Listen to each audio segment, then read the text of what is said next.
Oney Plays!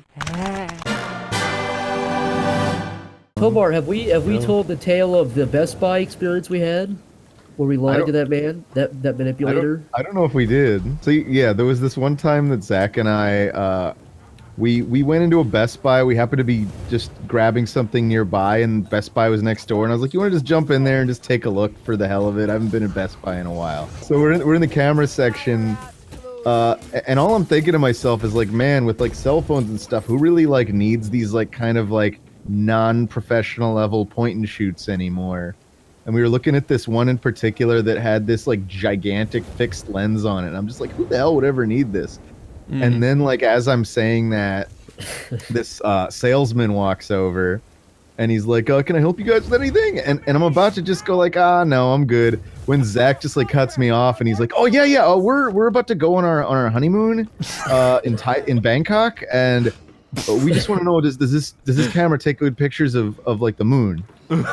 And the guy's like, yeah, definitely. It definitely does. and Zach just keeps like dropping like more and more bullshit to the point where it's like, he's like, now I remember I read online is this that camera that has the 24 karat gold chip inside? And he's like, yeah, this is the one. What? He would have, like, I had the sense that this guy just would have lied to any idiot that was buying something. And no, that's the one. I said a 24 karat chip. That means nothing for a kid. Why the fuck would that matter? Yeah. He was like, yeah, that's the one.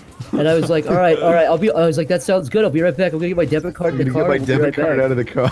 Yeah. We just left. I was just like, because I just got the vibe. I was like, this is a guy, because I was like, I could tell that this was a guy that would lie to a stupid consumer. A guy lied to me in there one time. I was buying something, and he said I had to sign up for something and give him my phone number, and I said, no, I don't want to do that. He said, but you have to. I said, no, I don't. What? What are you talking about? No, I don't. And he just went, never mind. I'm like, what? Yeah, he just like was trying to hit some quota, and he was going around lying to customers. No, but that's illegal. You can't do that. Yeah, it is. That's why he backed off. You definitely caught him in a lie. Fucking asshole. But I was just like, isn't that fucked up that he would have, if I was serious, he would have sold somebody a camera that they believed that could shoot pictures of the moon. And by the way, this was like a $5,000 camera, which is why I even did the lie to begin with. It was, I don't know if it was 5,000, but yeah, it was at least a few $1,000s. It was very expensive. Wait, how'd you guys get up on top of it? I think that if this guy thinks you're stupid enough to like request a camera with a gold chip in it, then he's probably fine with like, that's exactly the kind of person that you would lie to be fair. Yeah, you you deserve it. Yeah, I kind of did deserve it. Oh man. Because by the way, I actually did buy 2 of them because he did lie pretty well to me, so I thought that was pretty. Yeah, we actually did go back and we bought like Tomar emptied out his savings. We bought like a dozen of them. Yeah. Chris, you want to tell us about the funny goof you made earlier?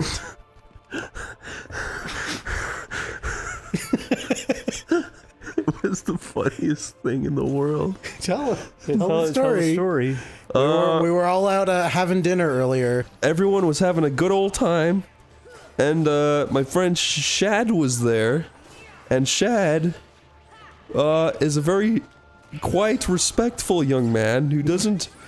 He doesn't do anything bad. He doesn't... No, he doesn't instigate much shit, is what I'm trying to say. Okay. He keeps to himself, is what I'm saying. And when the meal was finished, he wrote his receipt, and I grabbed it, and I drew a really, really cringy picture of him on it. I made him look like a Simpsons character. And then I put a speech bubble saying, "Take it easy, babe," with 2 exclamation marks. And I showed it to him, and he was like, "What the fuck? I am so embarrassed. I want to leave now." I'm like, "It's fine." And then the waitress came over, and she picked it up, and she looked at it, she went, "Oh, that's not nice." And then I pointed at Shad, and I was like, it was him. And what's the best part, Chris? The best part is he tipped $1. But to be fair, he only spent like $6, so it's fair. But it was so funny. Here's the picture. As the story ends, be sure to throw up the photo. Here it is. Like, it's sad. Should have been a $0 tip, and you underlined it like 20 times. Drew a big circle around it. I should have. It's just, it looks so authentically creepy and cringy. It does. You knocked it out of the It looks like park. somebody who's very proud of not like drawing well. Like the kind of person that They probably think they're great. Yeah.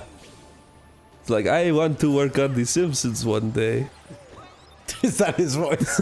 Wow, look, we're... Oh, the windmills. Did we talk about the evil pizza man who poisoned us? No, let's talk about him. Okay.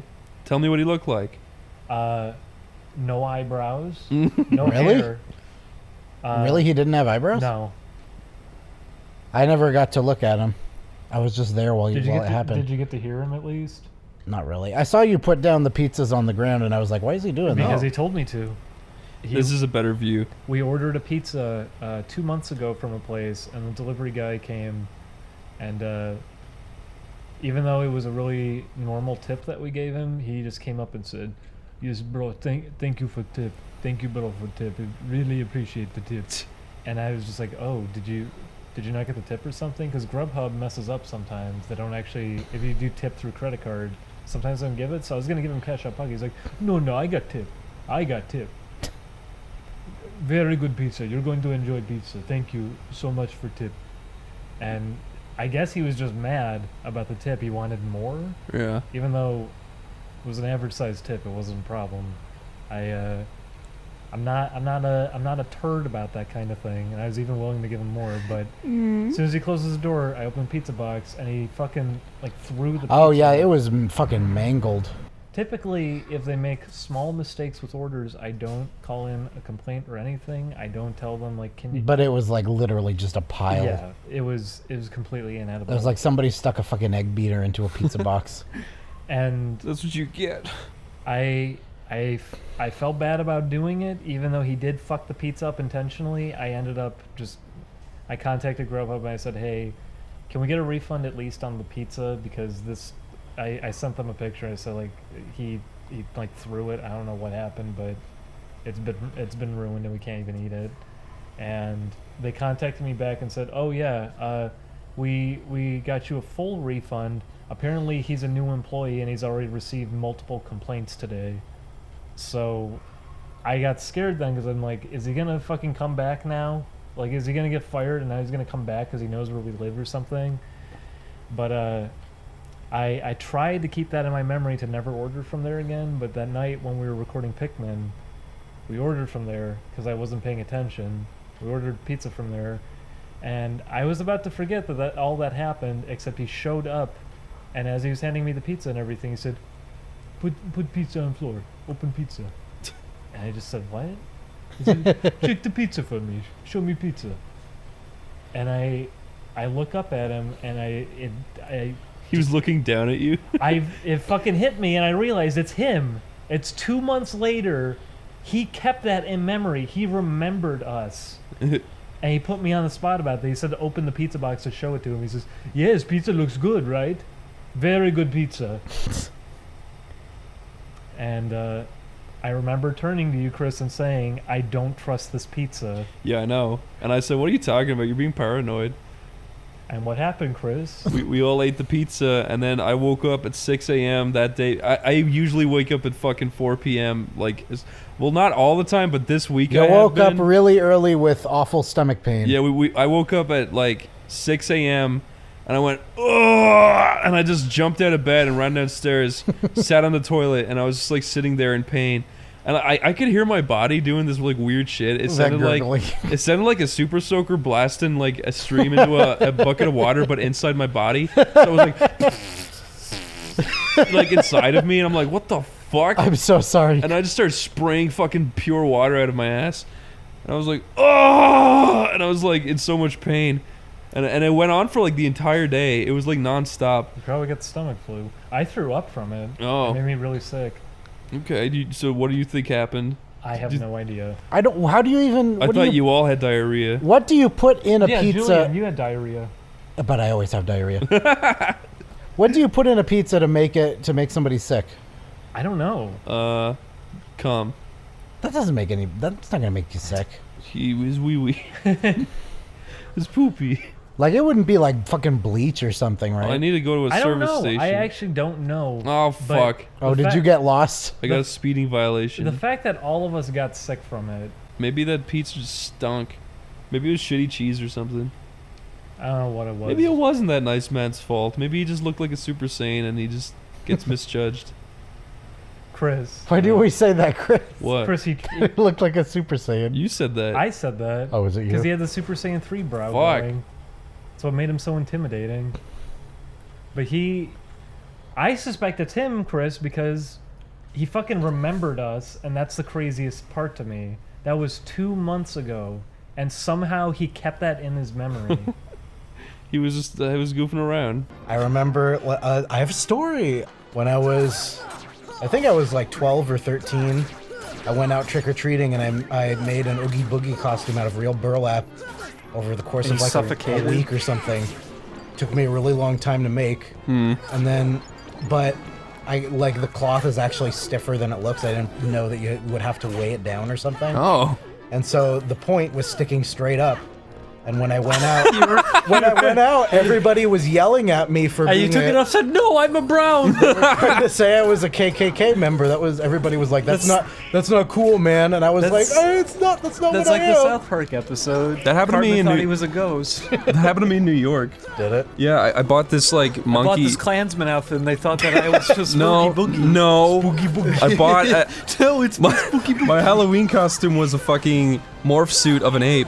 So I was like skin tight and like had an ape face, and I had a beanie on and big boots. Oh. So this guy came up, this black guy came up to me. He's like, "So what the fuck are you supposed to be?" I was like, "A silverback gorilla," and he was like, "Later." I was like, "Who?" He was scary. He was scared. He was. He was gonna stab me because I was being accidentally racist. Children are pure of heart. They can't. He wasn't a child. He was fucking old. I said you're a child. I was. Get That over was here. last year. Wait, you did that last It year? was like 2 years ago. How did you do that? When You're such a fool. When was the last time you went trick-or-treating? I didn't think it would be racist to All I do is fucking. put on big boots, a backwards baseball cap, and a The only giant reason I cloth wore to wear boots and a around my beanie neck. was because I was walking around New York at nighttime and I didn't want my feet to get wet and my head was cold. I said, "What are you supposed to be?" And I said, "Yeah, boy." I said, you, oh no! I didn't mean that. I'm one of you guys. Fellow costumer. What if Hey, My fellow Halloweenie. You did the classic Halloween like kid special bit where you said, "Hey, nice costume, man." Yeah, but that's not what happened. I got a lot of nice people that night, though. They all liked it. The last They all time, laughed and said, "You look like Obama." So my friend Jack is this big buff Irish guy. He's like, He's been on the Oney Plays, right? yeah, but people don't really know what he looks like. He's like a fucking tank. He's the manliest man I've ever known. But when he went to college, he went to do some course, and like it was just like either a medical or an engineering course. It's something really normal, right?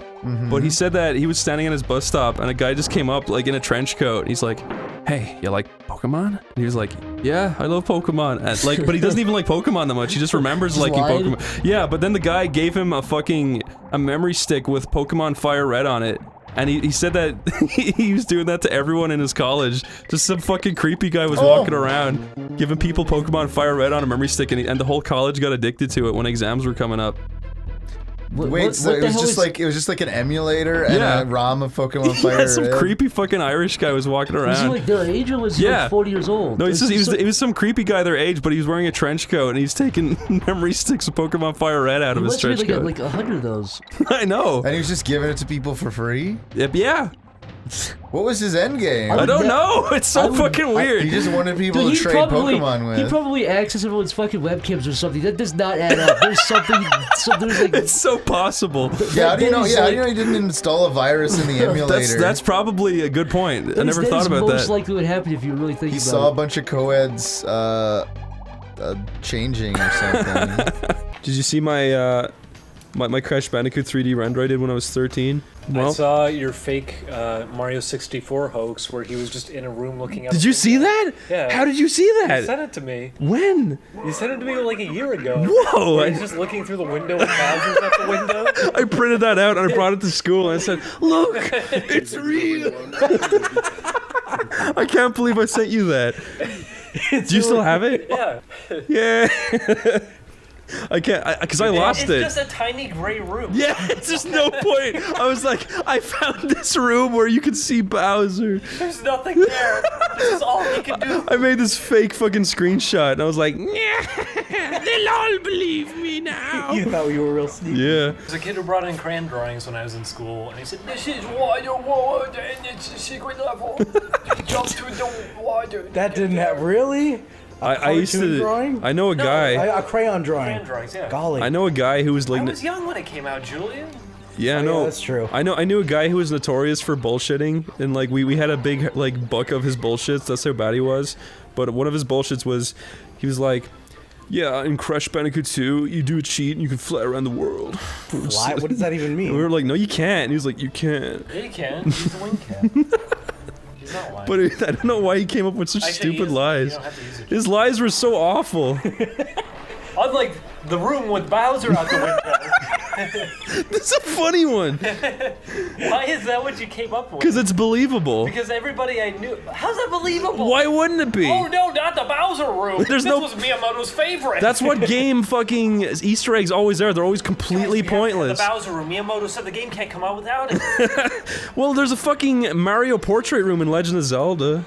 Yeah, if you look in the back, it's an Easter egg. Yeah, it's an Easter egg. That's what mine was. Yours was a whole room that you're trapped in. It's not a whole fucking room. It was a whole room. You couldn't see the. I saw it. There's a little slope. It's a plain gray room. You're right. Window. Oh my God. And Bowser's coming out. Yeah, well, you couldn't see what was behind him. It was just plain blue sky. It was just easy to find. My toe freaking hurts. Yeah, Chris got his toe cut off because of the diabetes. I wish. That'd be funny. That's my greatest fear, honestly, is getting diabetes. Of the beaties? Yeah, my grandpa had diabetes and he was missing 3 toes. Fuck. All on the same foot. It sucks. If you drink too much Diet Coke, you might get it. I don't know if that's true. No, I'm just kidding. That'll give you kidney stones. But Tomar told me that I can get my ingrown toenail taken out, and I did that today. I didn't tell you, the fucking doctor, Tomar. You didn't fucking tell me. What's the story? That, okay, so I go in, and in Ireland, I would have my ingrown toenail taken out every year at Christmas, because it was just something easy I could have done while I'm home. And, so I go into this place, I go into the doctor's room, and he's this Armenian guy, and he's like, "Hey, how's it going?" I'm like, "Good, haha." And he starts laughing at me just for no reason, and I'm just like, okay. And he's like being really nice, though. And then he's just like talking to me, and then instantly, I'm not even kidding, he takes a syringe out from behind him and sticks it in my foot without me even fucking knowing. And I go, "Ah!" And he goes, "Oh, what? You forgot your balls today or something?" I'm like, "Ah!" And he's like sticking me with a syringe into my toe. I didn't know about that. Yeah, You didn't tell me that story. Dude, he didn't even say what was gonna happen. He just said like, "Oh yes, your ingrown toenail. Don't worry, we can fix it permanently." And I'm like, "Cool." So he sticks me with a syringe without a fucking word. And he's like, "What? You don't have syringe stick in you?" And I'm like, "No, rarely." And he's like, he's calling me a pussy and shit. Then he does it again, and I'm like, "Ah!" And he's just like, "Jesus, you've got no tolerance for pain, do you?" And I'm like, "No." And then he's like, "Okay, I'm gonna walk out while this gets numb." And then he comes back in, and he's just like, "Does this hurt?" And he grabs my toe, and I'm like, "Ah, yes!" He's like, he's still like making fun of me for having no tolerance. And then he walks out, then he comes back in again like 5 minutes later, and then he's like, "Okay, now tell me if this hurts." And he's like, he's doing the procedure now with this like little stick. He sticks it up my toe, and I'm like, "Ah, yeah, that hurts." And he's just like, "No, that's just pressure." And I'm like, "No, that's pain, that's pain." And he's like, "Oh, I guess it's not numb." So then he stuck me with a syringe 2 more times, and my toe was fucking covered in blood. I guess you're resistant to anesthetic. Yeah, I guess so, but my toe was completely white, and my whole foot around it was pink. You're completely white. Yeah, that's true. But yeah, that hurt, and now it hurts. But yeah, I went to the exact same guy, and I don't remember anything like that I'm happening. not kidding. He's the coolest guy ever. He's super funny, but that was. I hate syringes. I mean, I think his strategy was to try to distract you so that you, like, wouldn't anticipate the syringe. Yeah. But it sounds like it backfired because you're resistant to I anesthetic. forgot to even say the worst part was, one of the times he stuck it in my foot. This was after I had been stuck, so my toe was supposed to be completely numb, and he was amazed that I was still feeling anything. But he stuck it in, and I went, ah! And he was like, oh, I hit a nerve, sorry about that. It was so painful. Oh, man. We switched our pawns out because Gary, unfortunately, was too underleveled, and he sucked ass, so we had to place him out. So we no longer have the low version of Diddley. But we did replace her with, like, a hot girl who looks like she fights in the Ozarks. Do y'all want to see her? Yeah. Let's see this. Oh wait, I thought she was gonna appear. Hold Slow on. reveal. Where'd she go? There she is. She's right There there. she is. She's trying to hide her face because she's ashamed. Don't be shy. What the fuck? Little goblin Make her girl. face the light. Bring her towards the light. She just like doesn't want to see. Just stop running away. Who does that remind you of, Dave? The fucking undeads that are in Undeadburg? No, the undead is always asking for cigarettes on the street Oh corner. my god, that chick, yes! Yeah, she's Holy her! fuck, it's her! She found us in the video She game! found out how to virtually put herself into the fucking game. Oh my god. You should tell the story of this fucking weird, like, goblin lady who, Oh like... fuck. The story is that me and Corey would walk to Duncan every single day. Mm-hmm. And when we would walk there every now and again, there'd be this chick who's down by the bus stop, like halfway to Duncan. And like, Chick is a very, like, kind word gave to her. She's yeah, like, she's this old rotting she's- woman who's just sitting there with her she's face this old, like, drooping down. 80-year-old bag who is, like, she's... Okay. You guys are just mean. No. Yeah, that's why you're giggling yourself over there, Jeff. It's having fun. I mean, come on. No, so we would pass her, and she'd be sitting there literally like the undead in Undeadburg. And then like Oh shit, I didn't mean to do that, no! Uh-oh. And then when we'd pass her, she would immediately spring to life. Like, she looked like a lifeless corpse, and then she'd jump up and be like, got a cigarette! And be like, holy shit! Yeah. And then, like... She really was, like, an undead. She would spring up like a fucking jump scare. Yeah. She'd freak us out, and I'd be like, no. But one time Dave had a soul, and he's like, you know what? Yeah, here's a cigarette. And he gave her a cigarette. She's like, you got another one? I was like, no. Immediately after giving her a cigarette, she's like, you got another cigarette? And he's like, that's all you fucking get. And that was it. But after that, I remember me and Dave were walking, and you could see her fucking slowly trailing behind. She fucking came out of the fog like an evil shadow. Yeah. And we were like kind of scared, so we went the long way towards like a schoolhouse back Jeff, entrance.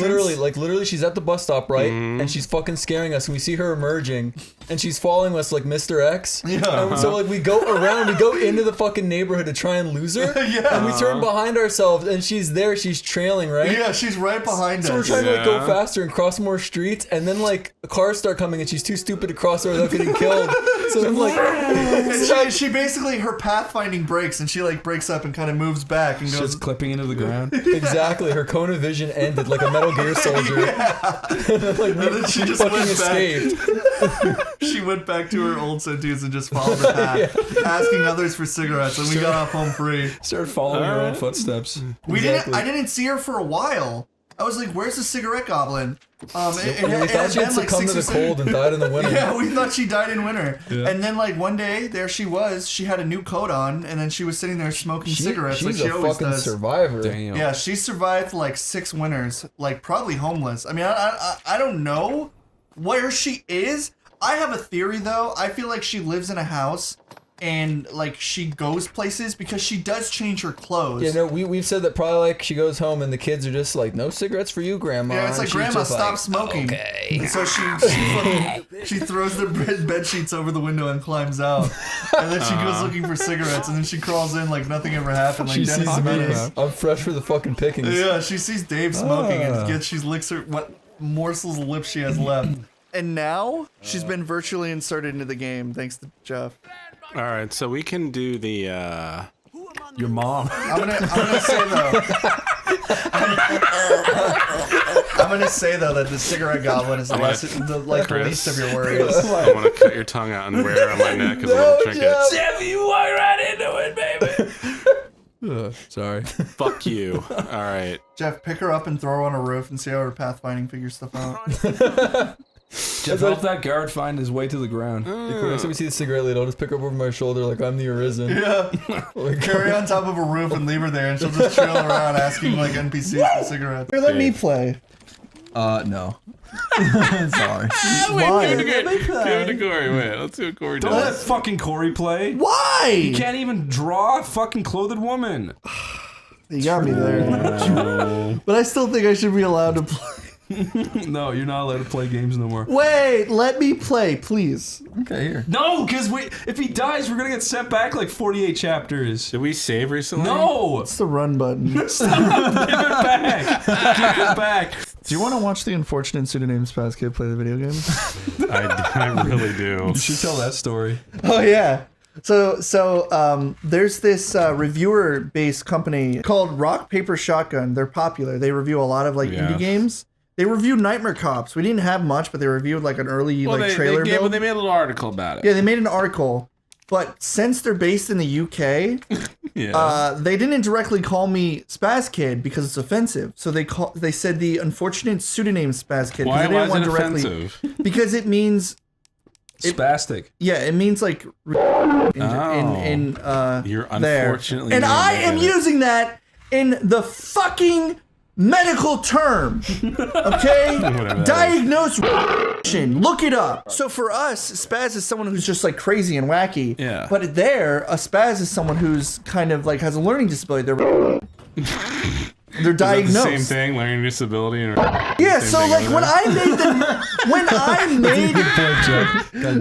made Spaz Kid, I initially made it with the initial idea of it just being a crazy kid. This is oddly specific, but when I was in 6th class, that's when you're like 10. Is that 6th grade? No, it's like when you're 10 or 11.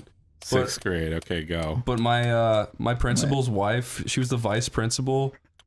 She heard a kid call another kid a spa on the playground. Spa? Yeah, and she went, "What did you say?" And she ran over and she started screaming at him. She's like, "How dare you call him a spastic?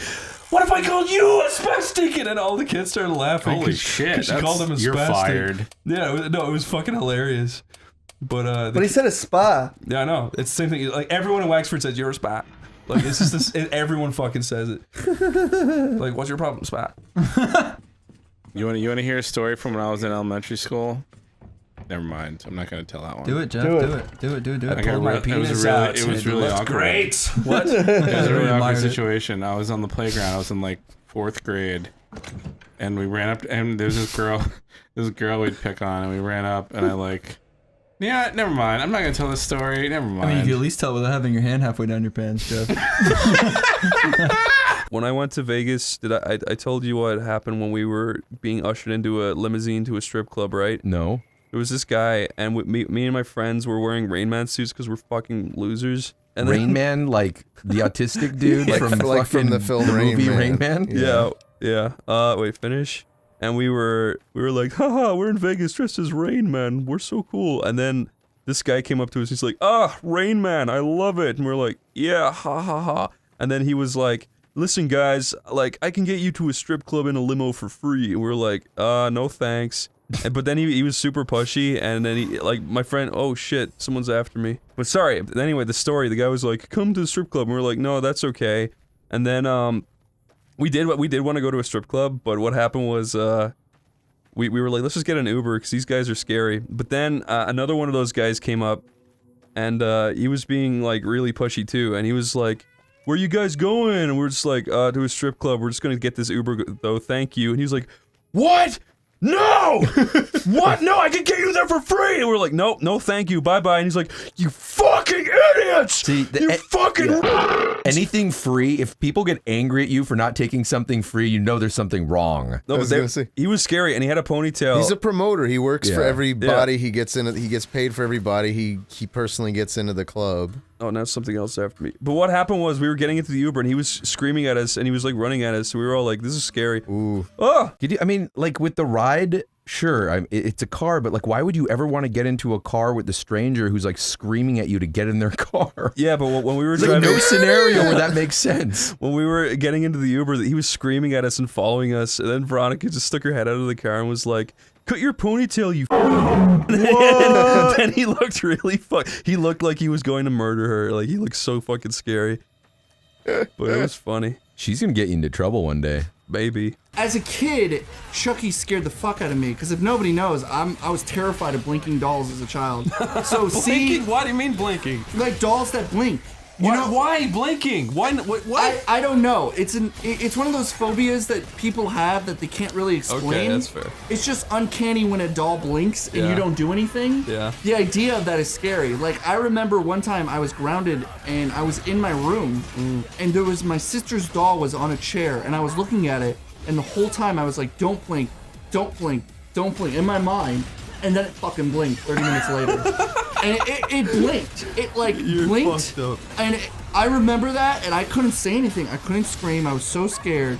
But I know that was just my brain playing tricks on me because I was thinking that it Were would you in blink. the dark, like the dead at the dark? Yeah, it was dark. No, my eyes play tricks on me in the dark too. Yeah, it was dark and the light was shining on its fucking stupid face. Yeah. And I could see it. It was like something out of a horror movie where Wait. the light only shined on a dumbass weird face. Is this like sleep paralysis or something? No, I was awake. I was leaning on my bed looking at it, hoping it didn't blink, and then it just blinked. Just sitting there. It blinked? What? The doll blinked in your room? No, Yes. he's saying he thinks it was like an illusion or that he I'm imagined pretty sure it or my something. brain like because it's one of those things where it's like it's happened before where I was laying in bed like recently a neighbor died at my mom's house. Yeah. And I was And its thinking soul went into the doll? No. He used to walk by our house all the time, so I would be used to seeing a shadow when he'd come by to like get the lawnmower. And he did that like constantly. So he died a day before he usually got the lawnmower. Oh. So the next day when I was asleep at night, I remember what a shadow looked like. I was like, man, I'd be so terrified if a shadow walked by my fucking my like vividly lit up room. Yeah. And a shadow walked by my fucking That's room scary. right when I thought that. That's and I scary. ran outside because I was like I was almost in like panic. This I was couldn't believe recent? what I saw. No, this was like 10 years ago. Oh, okay. And this is your brain going insane. yeah, it was, dude, your brain can do a lot of scary shit. If you're constantly like, I don't want to see anything, you're gonna fucking see something. Yeah. Because you put your brain on edge. Do you ever have something like where you like I have a chair in my bedroom and there's a shirt hanging over the side of it, and I always wake up and in the corner of my eye it always looks like a person and it freaks me the fuck out. That fucking sucks so bad. I don't move this shirt and it happens every morning. I think there's someone standing over me. That's happened with like a coat rack, definitely with like weird like raincoats and shit. Yeah. Really give off weird illusion. Because when I used to have my room in the main like foyer entrance when you come into like my mom's house, my room used to be right there, and there was a coat rack. What did you just do? He put a wallet in his pocket. Wow. A wall locket.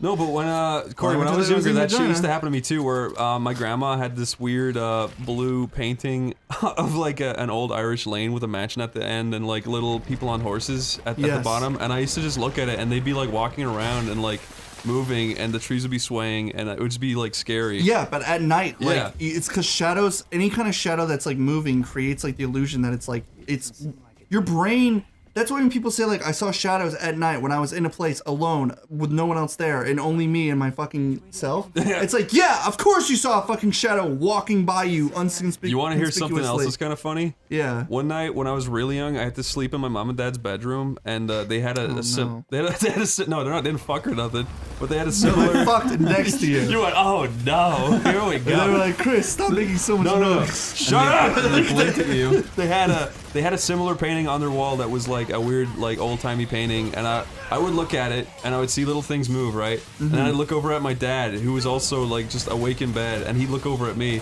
and then look back at the painting, and there'd be little moving guys look back at him, and he'd look back at me, and I was just like, wow, he knows he sees it too, he knows what's going on. And then in the morning, I'd be like, Dad, remember those little moving things? He was like, no, you were just freaking me out. And I was like, it's like, oh, sorry. And the little moving guys, they say, shut up. No, those little moving guys are fucking assholes. I mean, we talked about this before. We talked about like sleep paralysis. Like I haven't had sleep paralysis in quite a long time. Yeah. But I have seen like at my old dad's house when we used to live somewhere. I don't know where the fuck. It wasn't Vermont, but it was maybe somewhere in Iowa. Ooh, I used to live next to a playground, Yeah. so we saw shadows a lot because we didn't live next to a playground. Like right across the street was a playground. Right. And I remember I used to see like people on the ceiling just dancing, just spinning around, just shadows just dancing. That's scary. I recently just made my sleep paralysis demon in Blender. Really? Yeah. So I didn't forget it. Oh shit, that's Here, awesome. it's on screen right now. Wow. Why do you put that on when we're playing game, Chris? I'm sorry. Jeff smiled when he saw it. A little bit. My story is, this is at MagFest, like years and years ago at this point.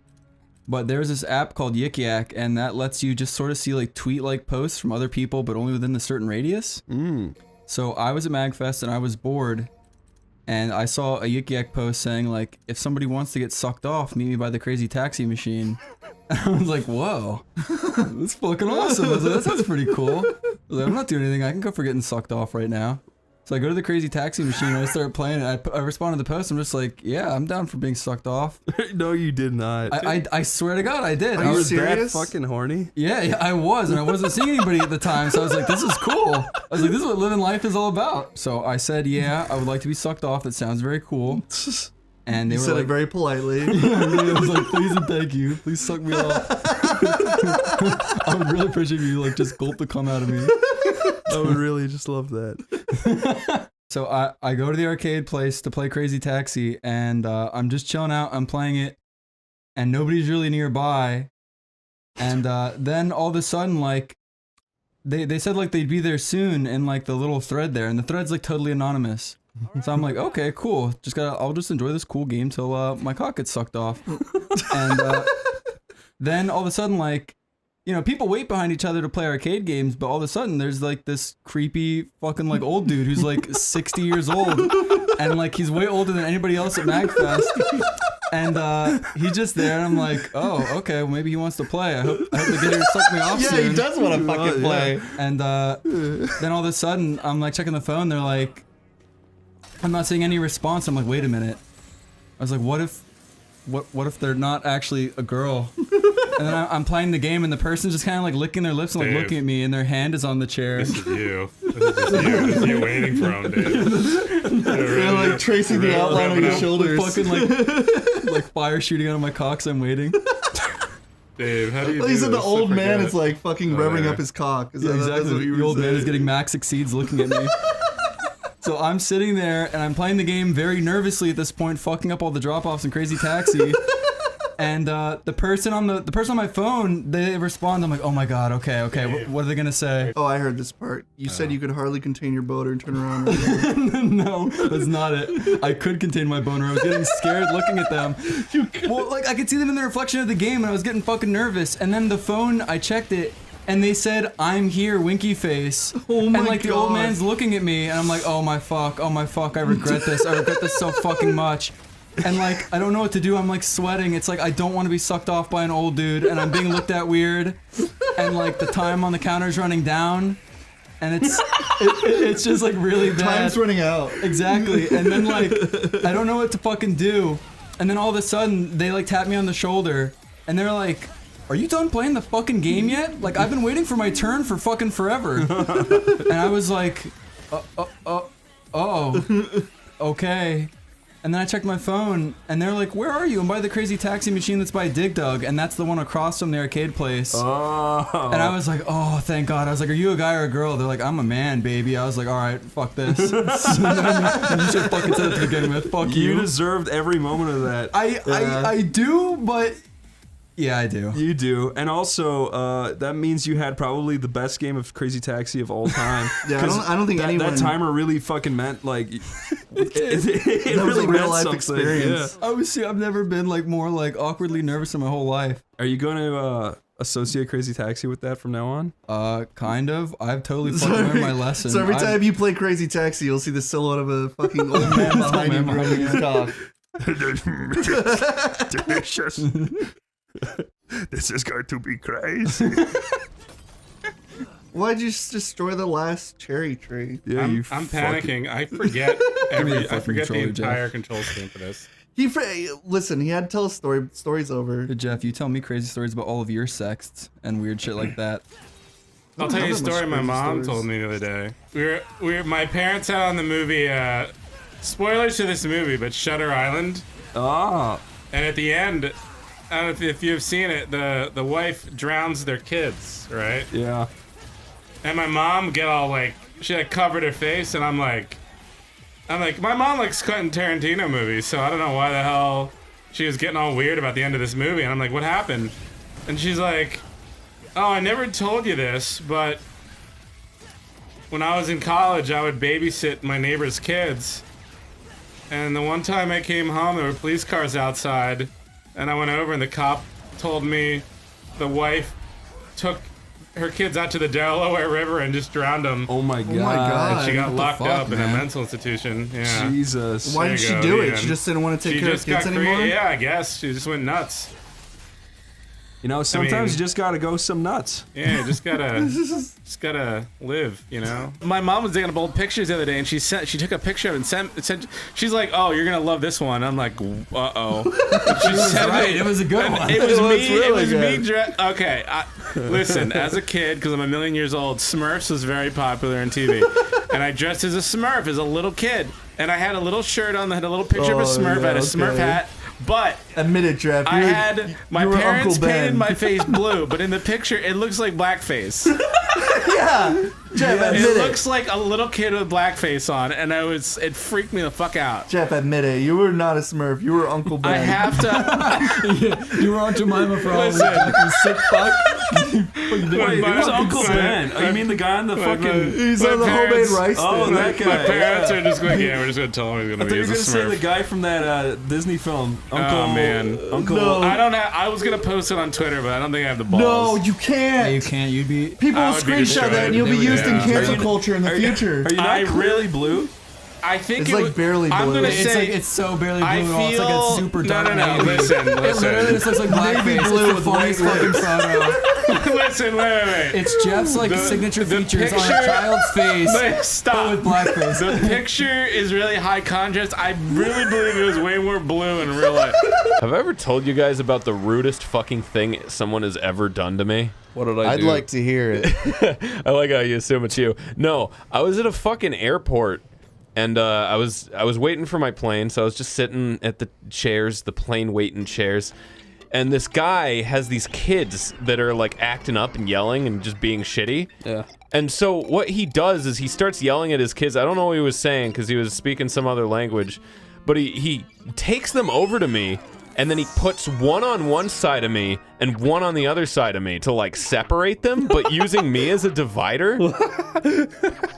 And I was so fucking taken aback. Like, I couldn't believe that a human being would like do that intentionally to another human being. You just stood up and walked away. Yeah, that's right? exactly what I Yeah, did. Okay. I wish I would have fucking said something to him though. Like, I wish in that story I would have been like, dude, you cannot do that to people. What the fuck? No, But that's really bad. I didn't. I just fucking got up and left. That's Oh, fucked. You want to hear something fucking rude that happened to me today? Yeah, go for it. I ordered food, and when the lady got to the door, she definitely had OCD or some shit, because she was really upset. She saw that I had an Amazon sticker on the door, she saw that I had an envelope on the floor, and she saw that my mailbox was completely full and bursting from the seams, and she was like, you really need to do something about all this. I was just like, what? And she was like, you got a thing on the door, and look down here, let me get this for you. And she picked up my envelope. I was like, all right. And then she was all like, but yeah, you should really clean this up. Like, okay. I just closed the door. I was really mad. Who is this woman? Just some fucking bitch delivering my food. But I was just like, what? Wait, What? Do you want a fucking tip or not? What the fuck's wrong with you? Was this earlier or was Yeah. this like This is dinner? today. This was earlier. Oh, okay. I got a fruit bowl. Oh. I was just like, why the fuck would you say that to somebody? Maybe weird. she's just jealous you have a house and just wanted to tear you down somehow. Yeah. She was also like, there's also a bunch of boxes out here. I'm like, yeah, they've been there for a while. She's fucking pissed off looking. What an angry But little you creature. should pick that shit up, seriously. They're just fucking leaning against the wall. They're fine. But they've been there for like a month. But there's no place for them inside. You're supposed to throw it out. No, they cost money. Does it? Yeah, no, they're full of stuff. By the way, we went to Denny's, and I feel sick to my stomach after eating it. Yeah, we went to Denny's and it was like a fucking carnival inside. There's so many scary looking people. Yeah. Scary looking people. No, it's not a lie. It was seriously every table. The guy sitting right next to us looked like... Did you see what he was doing? He was getting up and stealing things from every single table. he really? And he was pocketing some of it. Wait, really? Yes. He looked like He kept looking around. He looked like a melting version of Trevor from GTA. Yeah, he kind of did. And then as we're leaving, this whole family of He literally, there's a really fat monster. There's a really fat one with the ponytail, and he was like marching in. Yeah, he looked like a monster. You all sit down there. I'm gonna get a table for us. Missing precisely half of his teeth in the wrong order.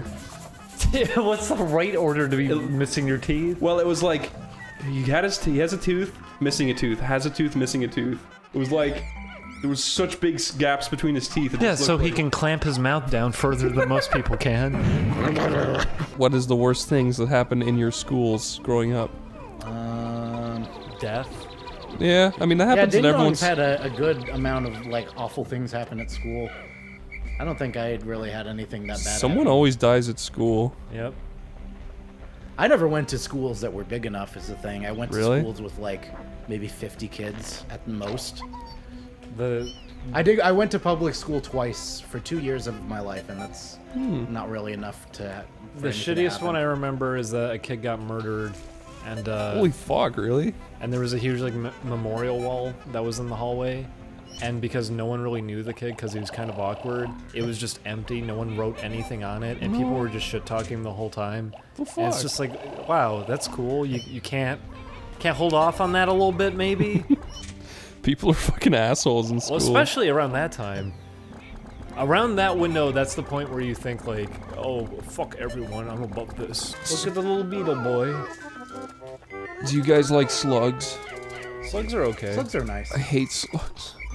Chris, how come you hate creepy crawlies? I don't know. I'm scared of them. I like little beetles. They're fun. My sister ruined my life. She turned me into Like a just slug. unrelated. I used to love bugs, and then she made me fucking terrified of them because of how terrified she was of them. What'd she do? She probably just freaked out She every came time. in and whispered in your ear, Chris, they're coming to get you. There was a time when we had like bricks outside of our house just because we had extra bricks left over, and my mom was like, "Move those bricks." And she casted a brick to bug spell on it. No. That terrified you. No, I picked up a brick and there was a huge black spider on it, and I was just like, "Cool." But she screamed so loud and she was so genuinely terrified that she almost had like a panic attack, and it made me afraid of them. And this was back before Ireland even had any like actual biting spiders. Now they do for some reason. That always happens. That One bug got introduced and it bites, and before that Ireland had no biting spiders. Lyle, tell the story about how you buried a kid in Minecraft, Minecraft blocks and then harassed him on a forum. Do you ever tell that story? Is that real? Not exactly that, but yeah, that is More or less, that is more or less 80% about it. Yeah. Basically, this is old school Minecraft, like before it had a proper online service, like really early. Like to get into a server, you had to go on a forum and get the IP of the server and manually enter it. So me and some asshole friends of mine fucking went onto this forum and we found something described as a Christian light RP server.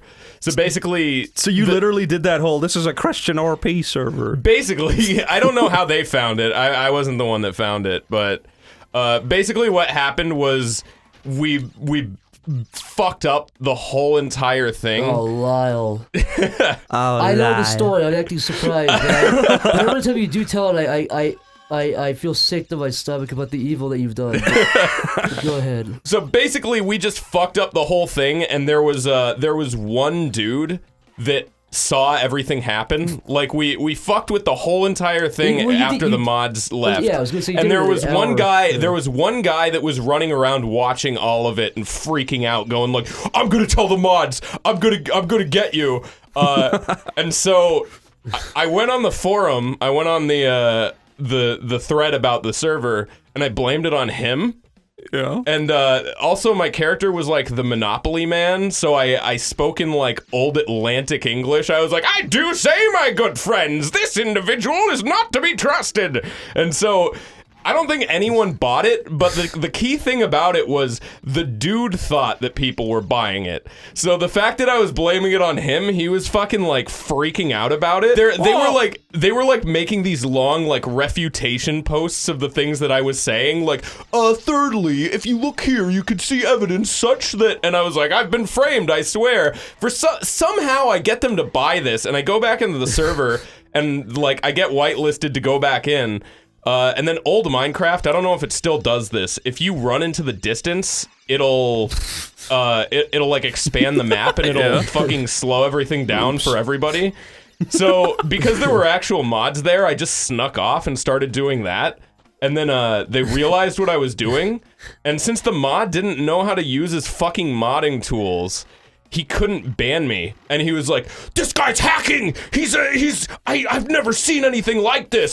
So what he could do was he could fucking teleport me back to, you know, where you spawn. Yeah. So he kept doing that, and he built a box of, I forget what it's called in Minecraft, the shit that you can't break. Yeah, when you dig all the way down, you can't break it. He built a box of that, and then he tried teleporting me to the box. But since he was fucking inside of it, it kept putting me on top of the box. And they were like, "Whoa, he must be speed hacking through it." It was like, I was getting like accused of doing like this fucking high level hacking, the likes of which they'd never seen before, because this fucking guy didn't understand how the game he was moderating worked. And then yeah, like I had a spy do some reconnaissance, and there was like a whole entire section of like the facts, like they had like rules of the server and signs on the as soon as you entered, and there was like a whole sign dedicated to like, if you see the hacker known as Squeeble, never like fucking, it was some bullshit. Yeah, it was. That's the only time I've had fun on Minecraft. The rest of it I fucking hated. That's not the only time we've had fun harassing somebody to tears. Bringing a child, the menace, the societal menace known as Squeeble has brought a child to tears. Yo, old school internet was that was the real shit. That was the hard shit. People didn't treat it like it was their fucking living room like they do now. Like, you had to try really hard to fuck with somebody on the internet, because everyone was like, who cares, it's just the internet. Now everybody's like, I would argue, more sensitive on the internet than they are in real life. Like, if you said something to somebody in real life that would get them on an internet tirade, like, I guarantee half of them wouldn't even fucking say anything back to you. It would make you, like, mildly uncomfortable in real life. Also, people are also more bold. So you have a combination of people being both more sensitive and more bold. So if you had two people who would have a big Twitter argument in the same room, they'd probably exchange two conversations or something. I've had conversations with people, too, that are either lean, you know, far in one direction. You talk to them in real life, and they're like, "Oh, yeah, that's fair. That's a good point." You know what I mean? Yeah. I think it's just human nature. He looks like the dude from that porn video I showed you. Remember? Oh yeah. Wait, what happens in that again? It's like that! He showed me a porn where an actual alien fucks a girl, and I'm not even kidding. No, Chris.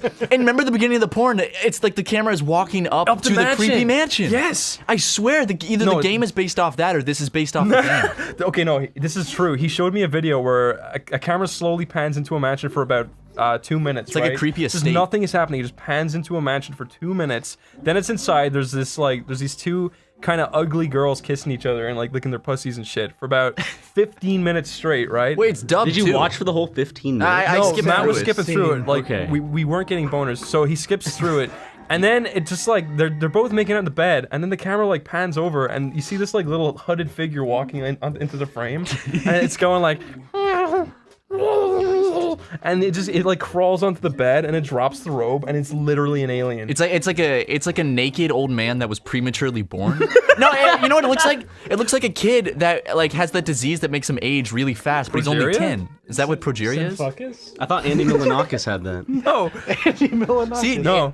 Have you ever seen Spice World, the movie? Spice World? No. Spice World? Yes, the Spice Girls movie. Yeah. Is that the one a good that movie. Wait, is that the one known for like all the ads and shit in it?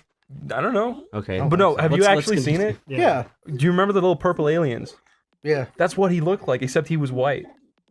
Spooky. It was really scary. No. It actually is scary. Yeah, and I found it. I was just looking at porn one day, not like not in like a sexual way. I was just looking for some porn, and I found it. And of course, there's because the title of the video was like midget grandpa gives like lesbians surprise or something. It's weird. Most people look up like top 10 alien videos. You just look up alien porn. It's good, dude. It's not alien. Like it's called midget grandpa. Like lesbian, whatever. And then in the related, I found another good video that I need to show you, Chris. It's called like it's like midget comes for, or it's like midget alien comes for Earth pussy.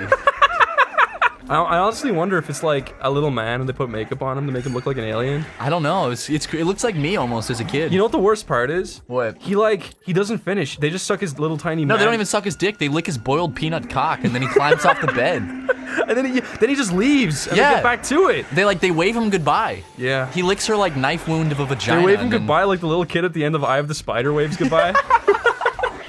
Probably it's the same kid, dude. Eye of the Spider. Dun, dun, dun, dun. I was in a bathroom once at a gas station. And I was peeing, and I was like, "How far from the urinal can I get?" So I walked really far back, and some dude walked in. It's pretty cool. You ever just sock an old woman in the street? Fuck yes. I did flip off an old lady one time. You probably thought that was the coolest shit. It was really satisfying. Why? What did she do? She just went. But it was like such a like genuinely offended noise At what? that it was like what had you done? Well, okay, so here's what it was, right? Is you know when you're like getting off a plane and you're supposed to kind of go like in the order that you are. She was just taking fucking forever to like get out of her seat, and I was behind her, so I just went in front of her, and she went, "Excuse you?" So I just stuck my middle finger in her face, and she just went, "Oh." Wait, where was this? This was just getting off a plane. Oh, you fucking bastard, Lyle. She deserved it. I don't know. To have that noise leave your mouth, you just gotta be fucking sheltered and taken care of your entire life. That was probably an old lady that just like married into money. Fuck her. The last time I know her whole life story just based on that fucking sound that escaped her lips. That was funny the way you did it. That's exactly how it sounded. If you were butt ass naked. Me? Yes, you. I'm butt ass naked. If you were every butt day. ass naked and you heard like a child screaming for help, and you like looked out your window and saw a kid with his leg trapped in a bear trap about to get run over by a car, would you run out naked and save him knowing the repercussions, or would you just let it happen? I would run. I would sprint into my bedroom and just like tie a towel around me, or put on underwear and then run out. I would not run out butt ass naked. He's dead now, though. Well, sorry, kid. You shouldn't have fucking done that. Yeah, no. Maybe your parents should have been looking after you. It's not my fault. No, it's not your fault. I do have a story. My grandpa got featured in like a Boy Scouts magazine for saving a kid. What, really? Yeah. Wow. He shaved the kid. That's so cool. He didn't shave the kid. He saved the kid. From hair. He was a little delinquent, and he used to walk along the like electrical poles that connected between like the apartment building he lived in. And there was just one day where like he saw a kid who was like pressed up against the screen on a window, and it fell out, and the kid was like on the windowsill, not like dangling, like, but just like about to do something stupid and fall off, and he like climbed across the power lines and like pushed the kid back in the window and like shouted to their parents about it. Was he fully clothed though? He was fully clothed. At least, yeah. There was no risk factor, really. I mean, in the look, I just know his version of the story and the cool Boy Scout hero comic that got made about him. Oh, he got a comic? Yeah, he got a comic made about him. Do you have this? Can you like put a? I'm gonna try to find it now. They left out the part about how my grandpa used to always climb on the power lines and made it seem like it was just something he'd thought to do, like, on the spot. Did I ever tell you about that movie, The Flashpoint Paradox? No. I might have talked about it on here before, but I don't really remember if I did, so I'll just talk about it again if so.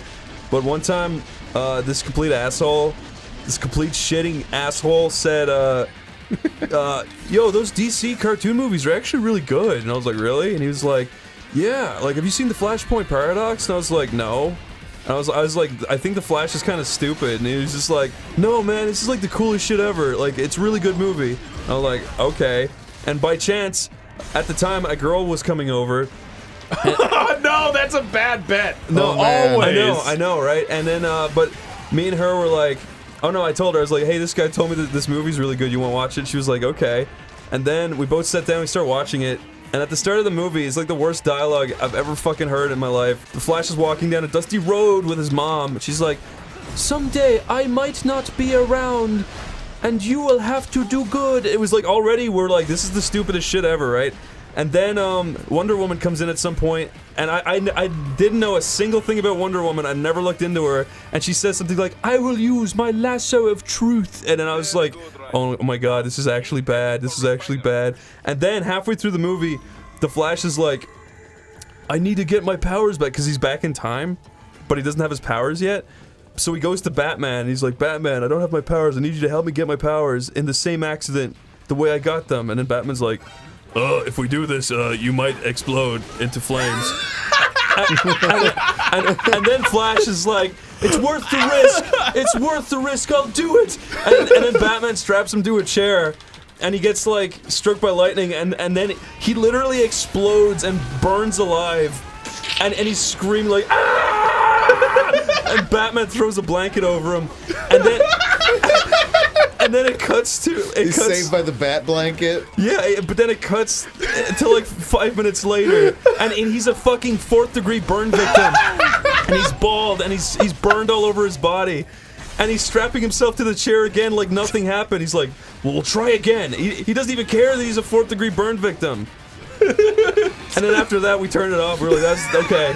I didn't think the Flash got struck by lightning. I thought... No, he was in some... He had a chemical accident or something. It was some stupid shit. I forget, but whatever happened... I'm thinking of Daredevil. He gets abducted by a lightning tornado, and it takes his mom away, and then his dad gets arrested, or at least that's my understanding of it. You need to see that scene, though. It's like the fucking stupidest shit I ever saw. Yes. Make another nugget.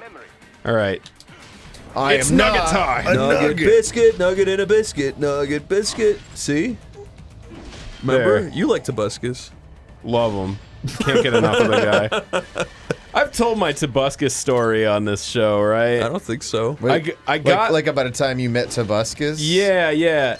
I got really drunk at a party that he was at. I don't want to get too far into it, but people had been hearing that Tobuscus was like a colossal piece of shit for years and years and years before anything came out about him publicly. Yeah. Literally every single place the guy went, he created a bad story about himself. Like, I'll just say that. And I also thought his content sucked and he annoyed me.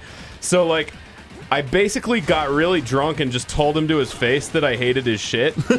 And, it was at the height of his career, too. Oh, my God. So I was like, oh, fuck. This guy could, like, I don't know, get me in trouble or blacklist me or whatever. And just, I got progressively more confident in that decision just the longer time went on. It went from, like, initial regret to, like, oh, maybe that wasn't too bad, to, like, oh, yeah, now I'm kind of glad I did that. If this thing went to school with you, Chris, do you think it would bully you or you would bully it? Dominance would have to go one way, so... now it has no knees. Now it's not fair. You'd bully it. If it saw me drawing a picture and not playing sports, it would bully me first. That's fair. So it kind of deserved it. Is that a little close to home? I got bullied a lot, yeah. Aww. It was funny, though. That's all that matters. Good times. Great friends. I supplied fucking amazing entertainment for everybody. That's a strangely optimistic way of looking at it. All I'm saying is bullying is fucking cool. Every cool person I know has been bullied. That is, to an extent, true. I don't think I was ever bullied, but it's because when I was in high school, I looked like a grown man. Okay, so here was my problem. Even in middle school, I looked like a grown man. I did school all wrong for the first, like, 3 years. For the first 3 years, I was actually trying. And then after that, I did transition year, which means you stay back a year and you just do nothing. And then when I went back into the school system, I was in a class of new people. And then from then, I was just like, okay, I'm just gonna keep my mouth shut and just see how much people like me just by doing nothing. And then literally everyone started liking me. It was fucking weird. Just by default? I feel like you I shut had the a fuck sort up? of similar situation growing up. No, everyone hated me because I was like the teacher would be like, anybody know the answer to this? Be like, yeah, I know it. And then it was like, what a f***. And then after that, you just be like, I'm just gonna keep to myself and be the lone wolf. Did you? But you didn't say that out loud. I did, and everyone thought it was the coolest shit ever. Wow. I always answered the teacher. I was I was one of those kids. I was also in an Irish fucking Catholic school. Which looks a lot like this. Dude, I got so addicted to PUBG when it first came out. Because it was like the new big thing. It was the new big innovation that had... Battle Royals it didn't hadn't really been done exist before. yet. And I got addicted to that so hard. I was playing hours upon hours every fucking day. Remember the time I played at your house? Fucking yeah, I was playing it for like weeks, right? And then I'd never won like a game. I'd always come like third or second or whatever. And then Tomer comes over one day and I showed it to him and he was playing the game and he literally won his first game. I feel like I had a similar thing where I won maybe the third or fourth game I played and then never won one after that. I always fucking choke when I'm like in the last 3. I was really I got a complex because of that, Chris. Like, I refused to play the game for like an entire year because I wanted my perfect record. Yeah. You did have a perfect record. Literally never been killed in PUBG once. And I've won every game. And I've won every game I played. Blood smells awful.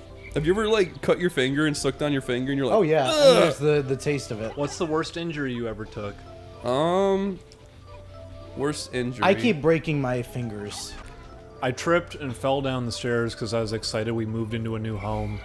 And my tooth went right through, like, the bottom of my lip. Jesus. You know what the worst pain I ever was in was I went to some restaurant and I got a piece of chicken stuck between my teeth and it just started rotting. And it rotted my tooth. And I couldn't get it out. It was so far lodged in between there. And I had no idea what it was. I had to go to the dentist and he picked it out. This is me revealing myself as a fucking wussy, but I think the worst pain that I've ever had was when I had the stomach flu. Whoa. I got it from having ramen, I remember. I was talking to you when that happened, Julian. Oh yeah, I remember that. I do remember that. I think we both have the stomach flu like around the same time? I think so, yeah. Like it was in the space of a month or two. And not only was it like really painful and it was just constant vomiting, but then it was like, it's not even diarrhea, it's just pure liquid coming out of you. And it's like spraying out violently. Oh man, that was... I had a funny hallucination. For everyone watching, I hope you enjoy that. I had a fever dream when I had the stomach flu that... because there was an animation job that I was behind on and I couldn't work on because of the stomach flu. And so I had a fever dream that I was an animator on the My Little Pony cartoon, the new one that everybody loved. And so I woke up from the dream and I went, no more ponies, no! Did I ever tell you about how my sister talks in her sleep? Tell us, Chris. She sounds like The Exorcist. She goes like... It's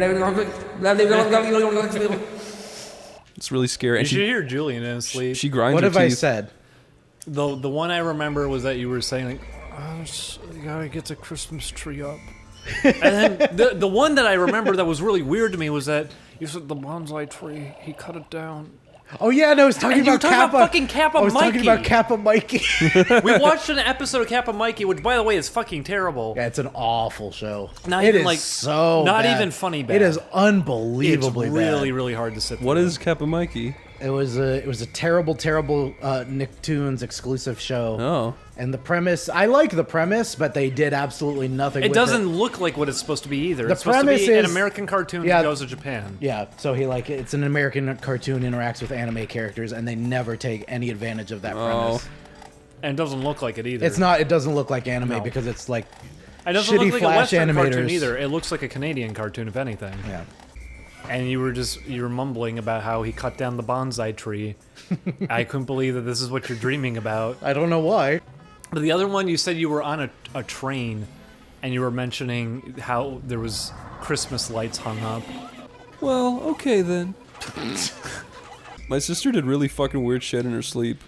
We were in Spain as kids, and she got out of bed, just sleepwalking, and she ran down the hall to a fire escape door, which is pretty much just a door that leads to nothing, and you fall out of it and die. And she opened it, and my dad grabbed her and shook her awake. And another time she pulled me out of bed and like stomped me on the floor and got into my bed.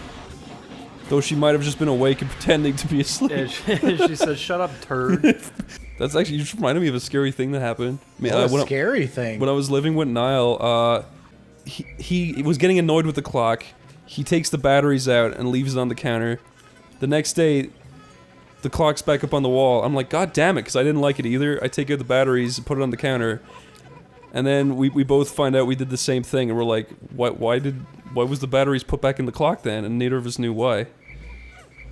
And it turns out it was because he actually put it up, but he was messing with you. Probably. Well, there was weird shit that happened in that apartment where my fucking ketchup just exploded out of the cupboard one night. Are you saying your apartment was haunted, Chris? Yes. There was a ghost, and he made the ketchup blow up. I don't believe in ghosts. And he made me leave my food out, and it got moldy. I don't believe in ghosts, but ketchup exploding from inside of a cupboard doesn't make any sense. And at 100%. No, I could see that happening. Why? Just because from pressure? Cupboard pressure? Or fell down or something. No, it didn't. It exploded from within the cupboard. The explosion clearly happened from within the closed... I could see the ghost of an old woman through the That's ketchup. me. As it That was squirted my out. story. Don't make fun of Chris for my story. I just said I don't believe in ghosts. I'm just saying it makes no sense. One time my dad was walking by me and I was a kid and I saw it in a cartoon where another character sticks out his leg and they trip over. Oh, I remember doing that. I did that to my dad and he just tripped and looked at me and went, Yeah, what they the just- fuck are you doing? People just get mad because you can get hurt. Yeah. He tumbled onto his knees and got back up and put his fists up. What the fuck? No, he literally just went, what the fuck are you doing? And I was like, How old were you, Chris? 6, 7. There was another time. It makes it even funnier. You were so young. And Yeah. You got that angry. There was another time where I was just lying face down on the floor, just like doing nothing, and my dad walked into the room and he went, Chris? And I just didn't look at him, and he went, Chris! Oh, God, I'm hiccuping. He went, Chris! Oh, God, I'm hiccuping from screaming. Fuck. I needed to get this joke. Sorry. He went, Chris! So fuck, I'm hiccuping every time. Sorry, Chris. Fuck. Do it. Because you went, Chris! Why am I hiccuping every time I scream? He went, Chris! Oh, God, I can't You went, not Chris. do it. We got it. What did he do? I looked around and went, what? And he was like, what the fuck are you doing? I was like, I'm just lying here. And I was really young. What the fuck are you doing? Why am I hiccuping? I hate the Because it's funny. Oh wait, did I already tell the story about the pizza? What? On the show? Did I already? What's the pizza story? It's not that great of a story, but it's one of the few things that I remember from being very, very young. Was the first time that I guess I learned just to fucking put shit in your mouth instead of being a little bitch about it. There was this one period I was like 3 or 4 where I refused. I was just like, hey, if I want pizza, I'm just gonna refuse to eat anything but pizza. And so my parents were like, no, you have to eat like actual food. You can't just have pizza. And so I just refused any food that they gave me for 3 whole days. Obviously, you can't go that long without eating. And so after 3 days of me like going on hunger strike for pizza, they were finally like, okay, Jesus will get you pizza if you fucking eat. And but then they were like, okay, the stipulation is you have to have a little bit of salad before you eat your pizza. And I ended up being so hungry that I just ate the whole thing of salad, and I never ate the pizza. That sucks. And so that's how I learned. Julie, want to hear a funny story? Kind of similar? Not to be a jerk. Go ahead. It's not starving or nothing, but there's a video tape of me somewhere at home where I'm like sitting on a chair pouting really hard and crying, and my mom's like, "What's wrong with you, Chris?" And I'm like, "Daddy wanted to buy me a super split." And I'm saying it like that. And I'm crying. And I just keep saying it over. He wanted to buy me a super split. It's really funny.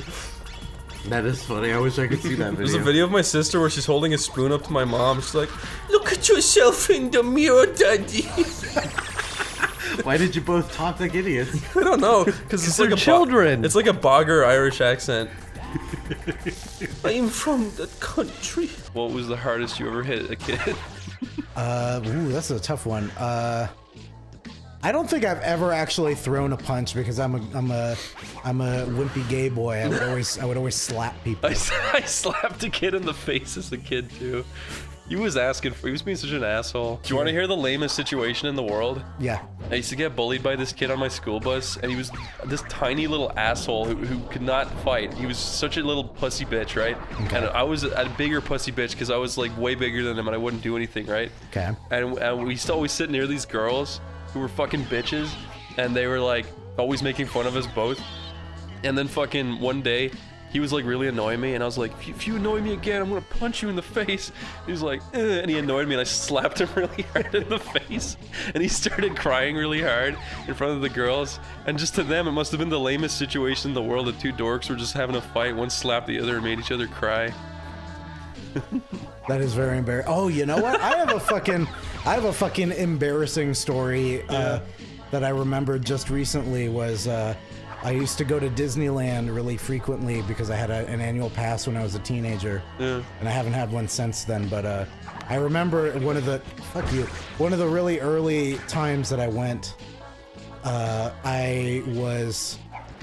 This was a period where I was trying to be really, really nice to all salespeople because I realized, like, yeah, these people's lives stink. They have to work at this register and like deal with angry tourists all day, and so I was trying to make I was trying to make really nice conversation with this cashier, and it was like late at night. It was right before closing. Yeah. And I was asking her like, "Oh, how's your day been? How are things? What like stuff?"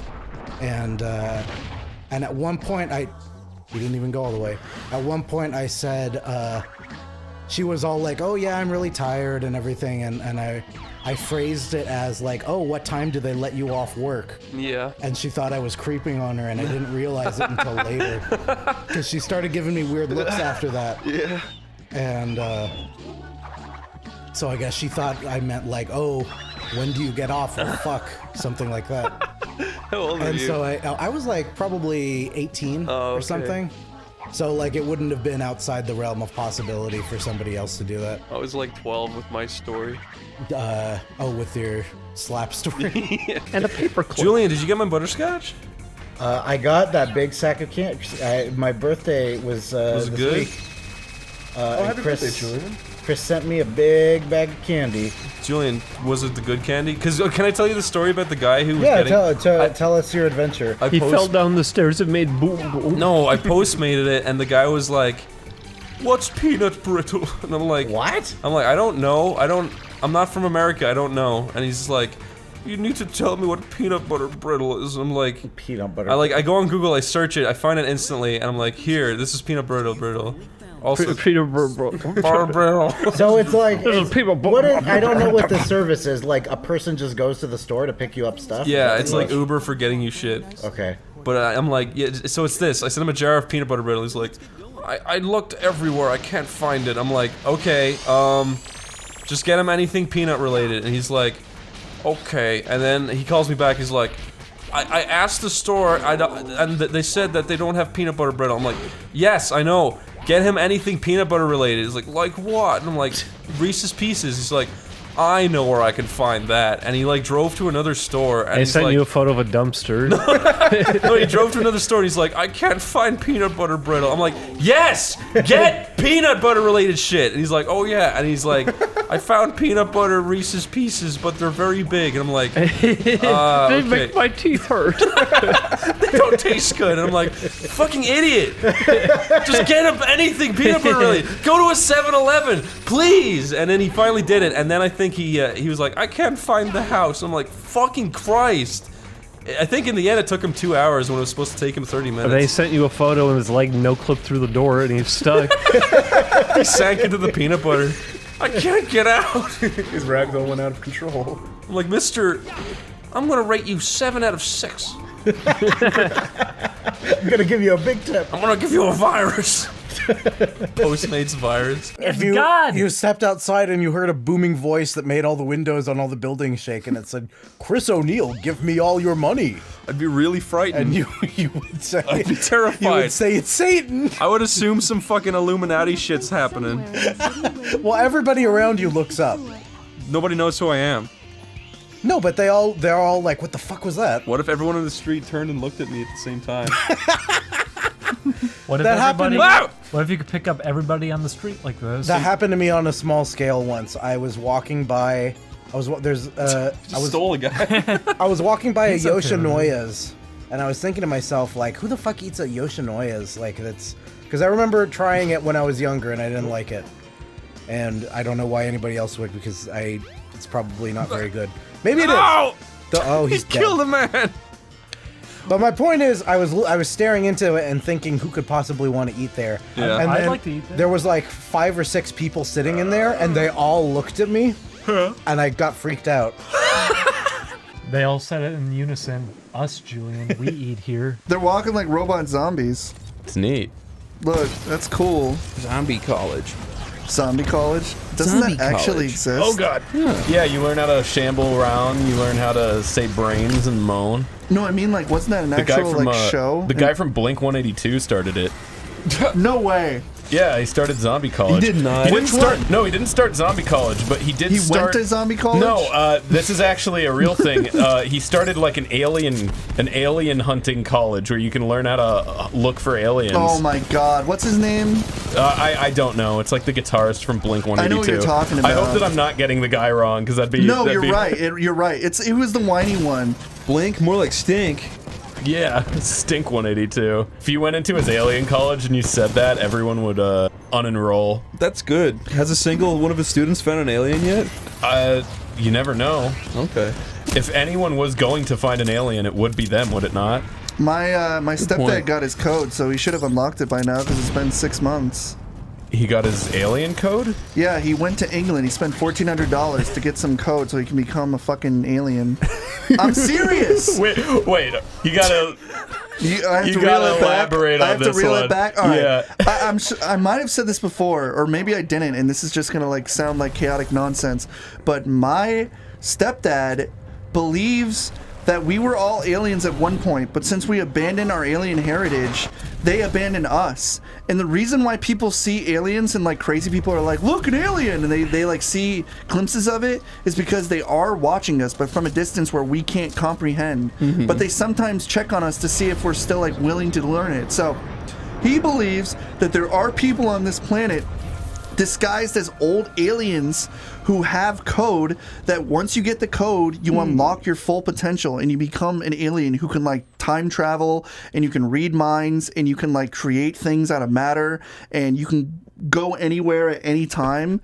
And I'm being 100% He believes serious. this in his heart of hearts? Yes, and he believes like shows like he believes movies like Star Wars and even Galaxy Quest have remnants of things from actual space like stories and stuff. He's like those stories had to come from somewhere. They were just not fictionated out of like anywhere. And it's like, well, I hate to break it to you, but Are those people really like that unimaginative that they believe like shit like that has to come from?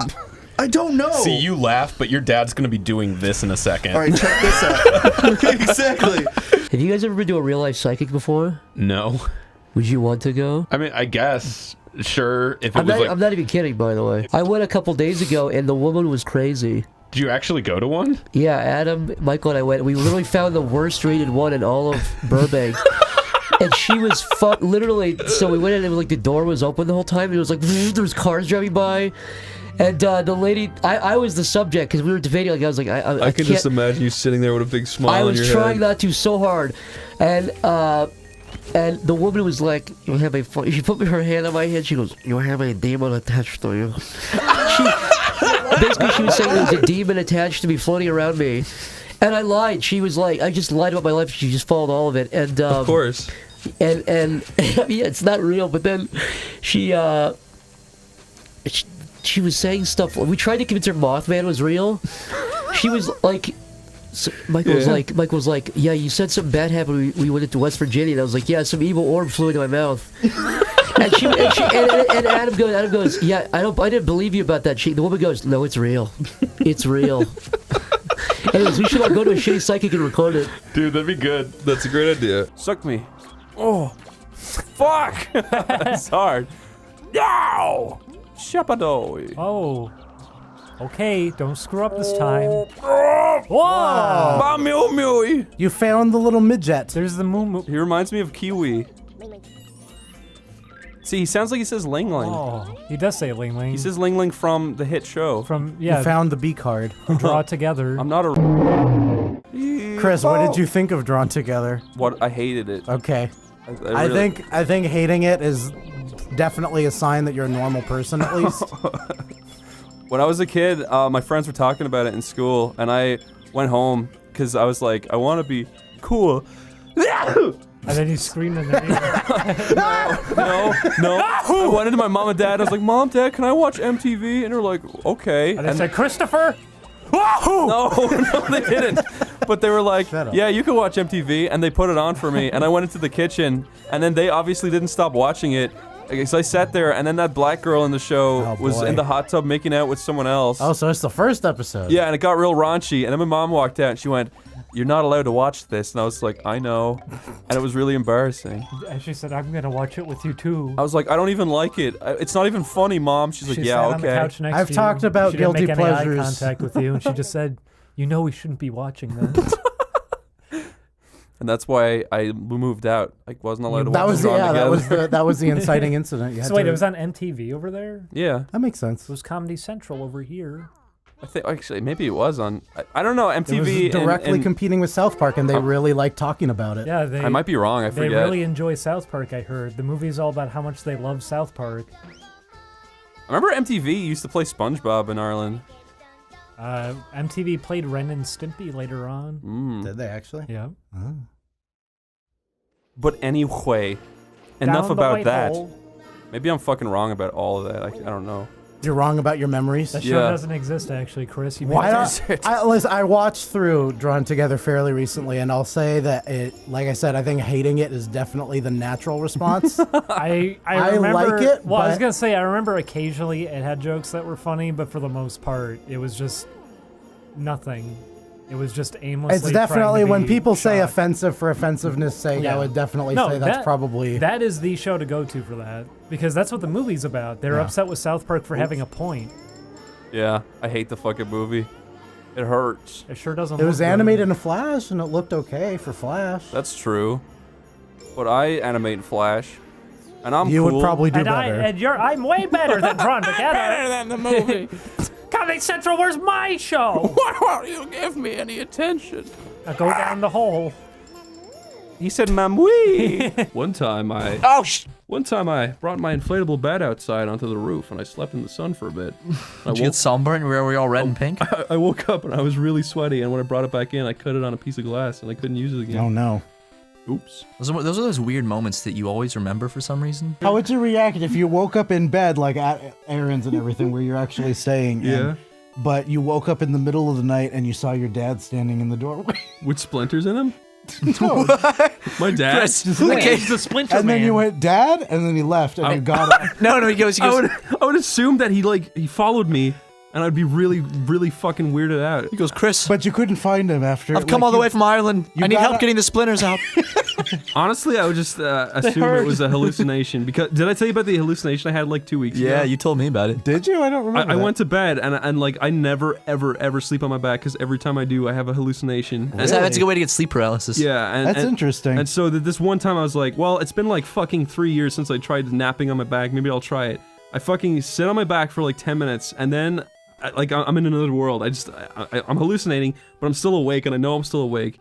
And then I just get this like fucking clear vision of like this cockroach and a spider just like crawling on each other. And I was just like, okay, no, wake up. And I just woke up and I was like, okay, I'm not doing that again. That's really interesting. It was like, it was bright as day in front of my eyes, just a spider and like this weird cockroach hybrid thing. Interesting. I hated it.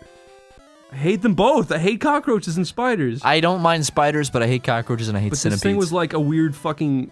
Ugh, I don't like... In my first apartment, I woke up in the middle of the night and because there was something itching on my leg, and I was like, oh, I don't like that. And so I woke up, and there's this, I kicked off this fucking cockroach, and I had a fucking egg sac stuck to my leg. Oh. It was awful, and I couldn't sleep. You never got it off. I couldn't. That's right. This is it right here. Look. It became my new ball sack. But it was so fucking gross, and I was so freaked out. I slept with the light on. Yeah, if I'm in my bedroom and I see a week cockroach afterwards. and it gets away, like if I try to kill it and it gets away and I can't find it, Yeah. I shut my door, stick a towel under it, and go sleep in the other room. Yeah. I will not tolerate cockroaches. It sounded like an angry teacher. I will not tolerate cockroaches in this classroom. So basically, I think this is a good time for Dave to tell his story. It sucks, but a while ago, me and Jeff started going to the gym, so I just like loaded up on like infinite protein bars and like peanuts and all sorts of stuff.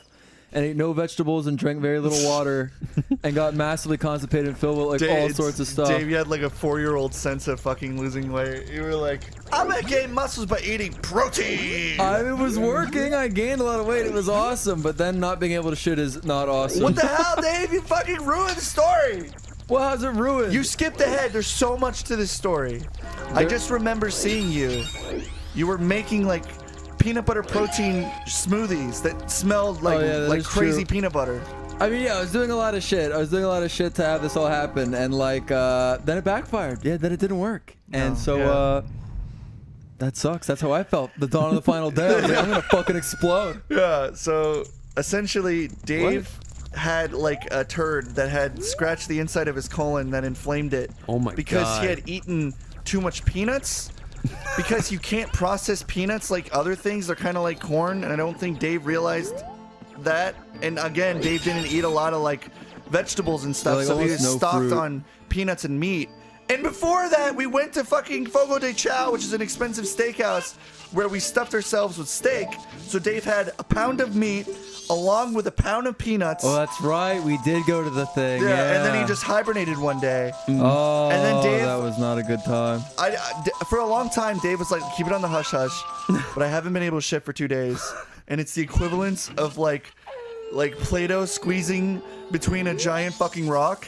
And I'm like, that's disgusting. Oh my But god. essentially, It sucks. I had to go with Jeff, and Jeff took me in, and he took me to CVS. Yeah.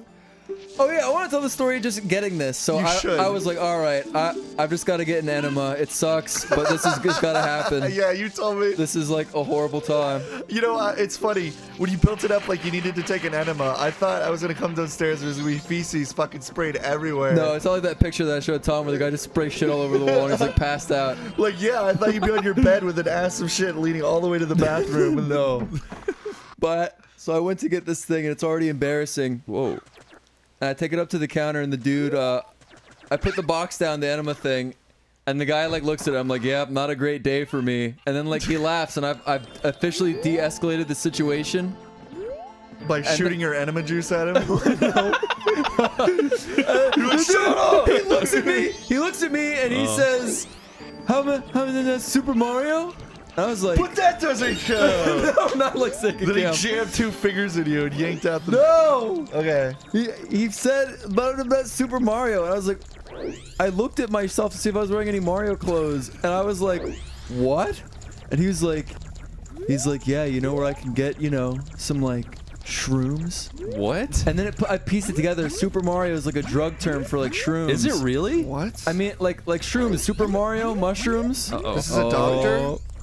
And I was like, no, I don't. And then he looked down and he was really awkward about it. It's like, that is not fucking fair. I made buying a damn enema not awkward, and you had to ask me for fucking drugs. I don't take what the the fuck. Everyone asks Dave because you look like the kind of guy who would be stocking up. I'm a skinny white guy with long hair. I look like I do drugs, but I don't. I only smoke cigarettes, and which is a drug. Well, you're gonna take it there, Dave. You kind of look like Jesus to me specifically. Okay. Yeah, you do look good. I'm glad. You look like Jesus and Moses mixed together. Top 10 times the female narrator on Watch Mojo was caught shitting in a public urinal. Have you ever done that? No. Never? No. Never in your life you shat in a urinal? No. I absolutely have. Mick, you're a fucking animal. No, listen. This is a true story, and I hope nobody that I know listens to this. But this is just like a month ago, I think. One time I was at a family reunion with all of my friends and family.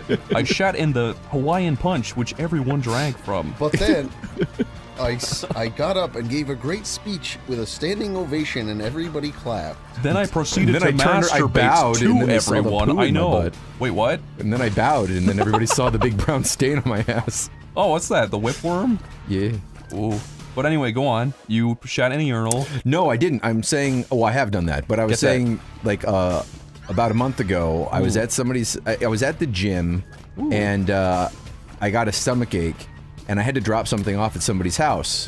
Now, I thought I had enough time to That's drop. not a euphemism, right? No. Okay. This is totally for real. right. So I dropped it off, but they weren't home, so I couldn't use their bathroom. So I was like, I'll just walk home. But I made such a mistake. I gave myself too much credit. about 1 block down from their house, I was like, oh no. This isn't gonna work. This is bad. Like, I'm not gonna make it home. There's no way. So then it got to the point where, you know, when you need to poo so bad, you start actually just clenching your butt cheeks together to hold it in. Yeah. Like, it's coming out, but you're literally Yeah. physically plugging it in. And like every 4 steps, it would be like that, oh, your knees go weak and you start to kind of go dizzy a little bit. You're sweating. You're sweating. So anyways, I was like, this is not gonna work. There's no way. I start looking around for bushes. But this is the middle of the day. That's the problem. If it was at night, I would have had any problem at all.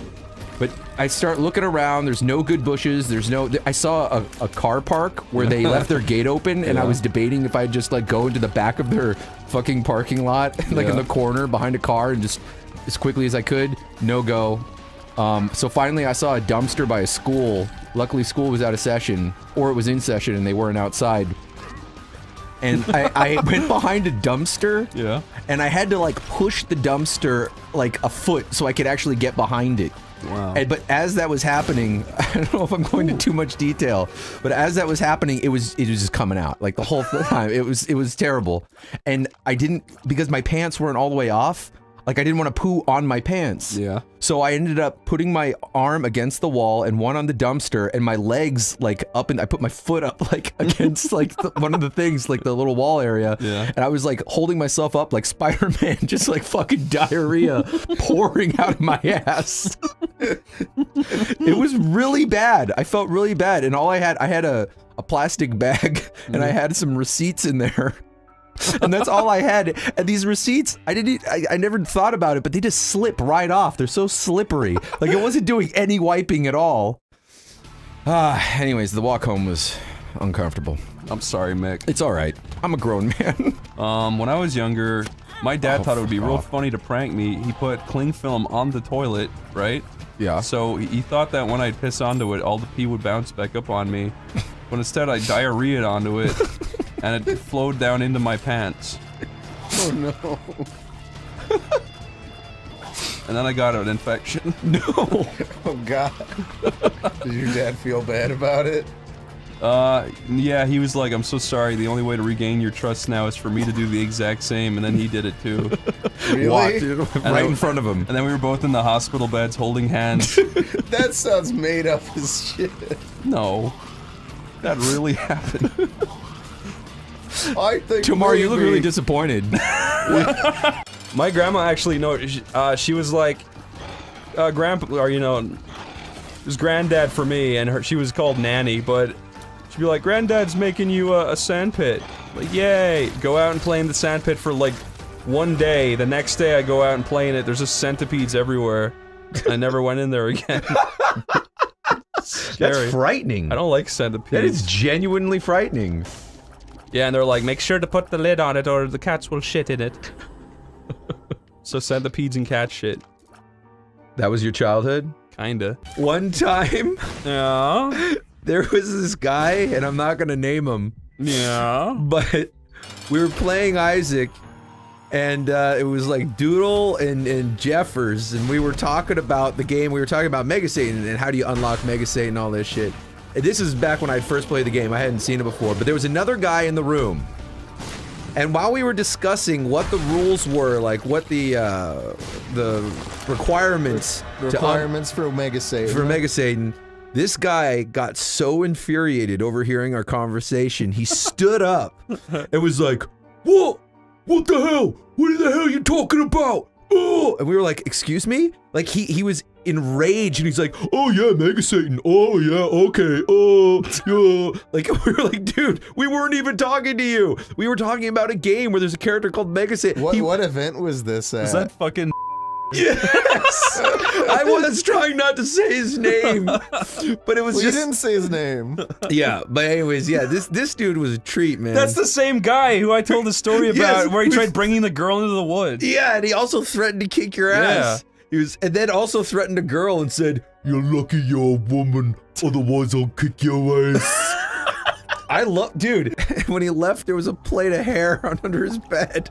Yeah, that's disgusting. Oh, that guy was fucked up. Oh, a plate o' hair. A plate o' hair. When I was pretty young, or like 11 or 12, we were visiting a friend's house, I think it was yeah, it was in America, but fucking, I was drawing porn because I was a fucking little pervert, and my dad was like, you still are. My dad was like, Chris, come here, and I was like, 1 minute, and then he was like, wait, I'll come up there. I was like, and I like took the pictures I was drawing and ran into the guy's bathroom, and he was like, what's going on? I was like, nothing, and then he knew something was up, so I tried flushing it down the toilet. But then it got blocked with the guy's like big huge shits that he had left in the toilet. So when it got blocked, I had to shove my hand down into his shit and like mix it around with my hand to try and get it to flush, and it finally worked. Boy. And that was shit. That's like a desperate child thing. Yeah. Yeah. What if the actual laser came out of the TV screen into the real world and blinded Lyle? I can't wait for 4D elements like that on my PSP.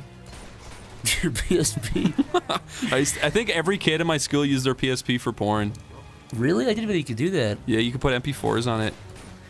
Rural Christian. So they were like downloading porn and putting their porn on their PSP? Yeah, and bringing them into school and showing each other. Do you remember when our friend got fined $5,000 because he downloaded porn? Are we allowed to say that? Maybe not. Maybe I don't think he'd want people knowing that.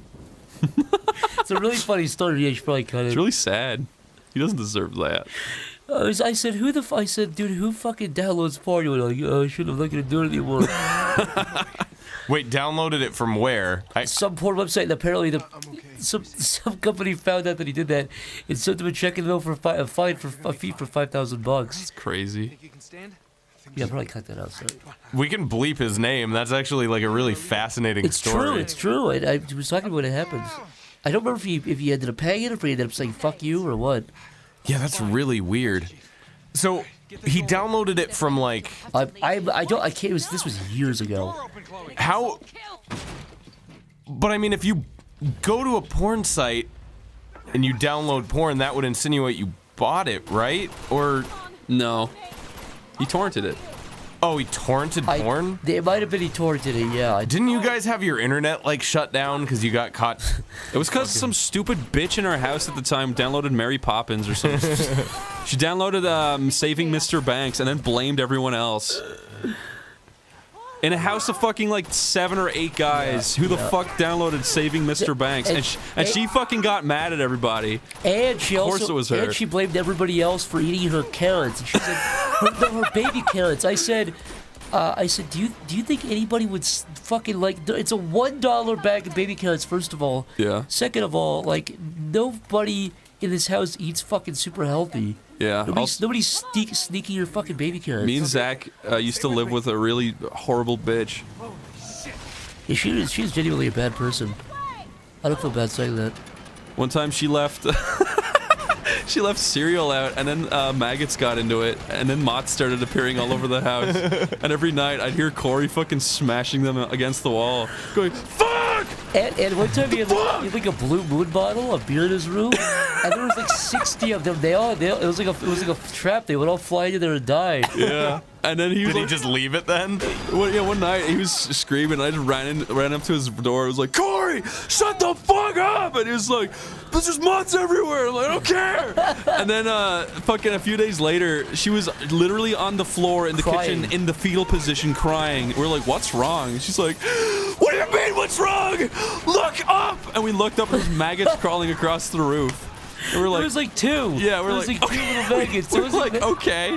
We're like, this is your fault. It's like no one else buys fucking cereal here. Well, you fucking nut. She said she had bought one of those gigantic sized thing of Cheerios in a box. Yeah. And she said somebody ate my Cheerios and forgot to close the box back up. It's like nobody did. Yeah. Nobody she was just nuts. You remember that one time she got really bitter and pissed off because she had to go to. She got really fucking mad. She had a day job. She had to go to her day job. She was like, "Why do you guys get to fucking sit around all day?" Yeah, we're all working in the office. It's like making cartoons. Yeah, it's because like this is our job. So yeah, it's like she was mad. You guys are drawing like a fucking 1,000 pictures a minute, so we were all sitting in the living room watching a movie, and she got really mad that she had to go to work at fucking wherever the fuck she worked. And it's like, yeah, we worked to do this. Yeah. It's the free market. If you're working, you get something. You get it. Okay. I think it's fair. If she, I actually say the same thing about like YouTubers that a lot of people don't like even Ray William Johnson. I'm not a huge fan of. Obviously, I think he worked for it. He worked for it. And be mad at the people watching him, not the guy. Yeah. Yeah. At that point, if there's an audience for it, be mad at the audience, not for the guy supplying the appetite.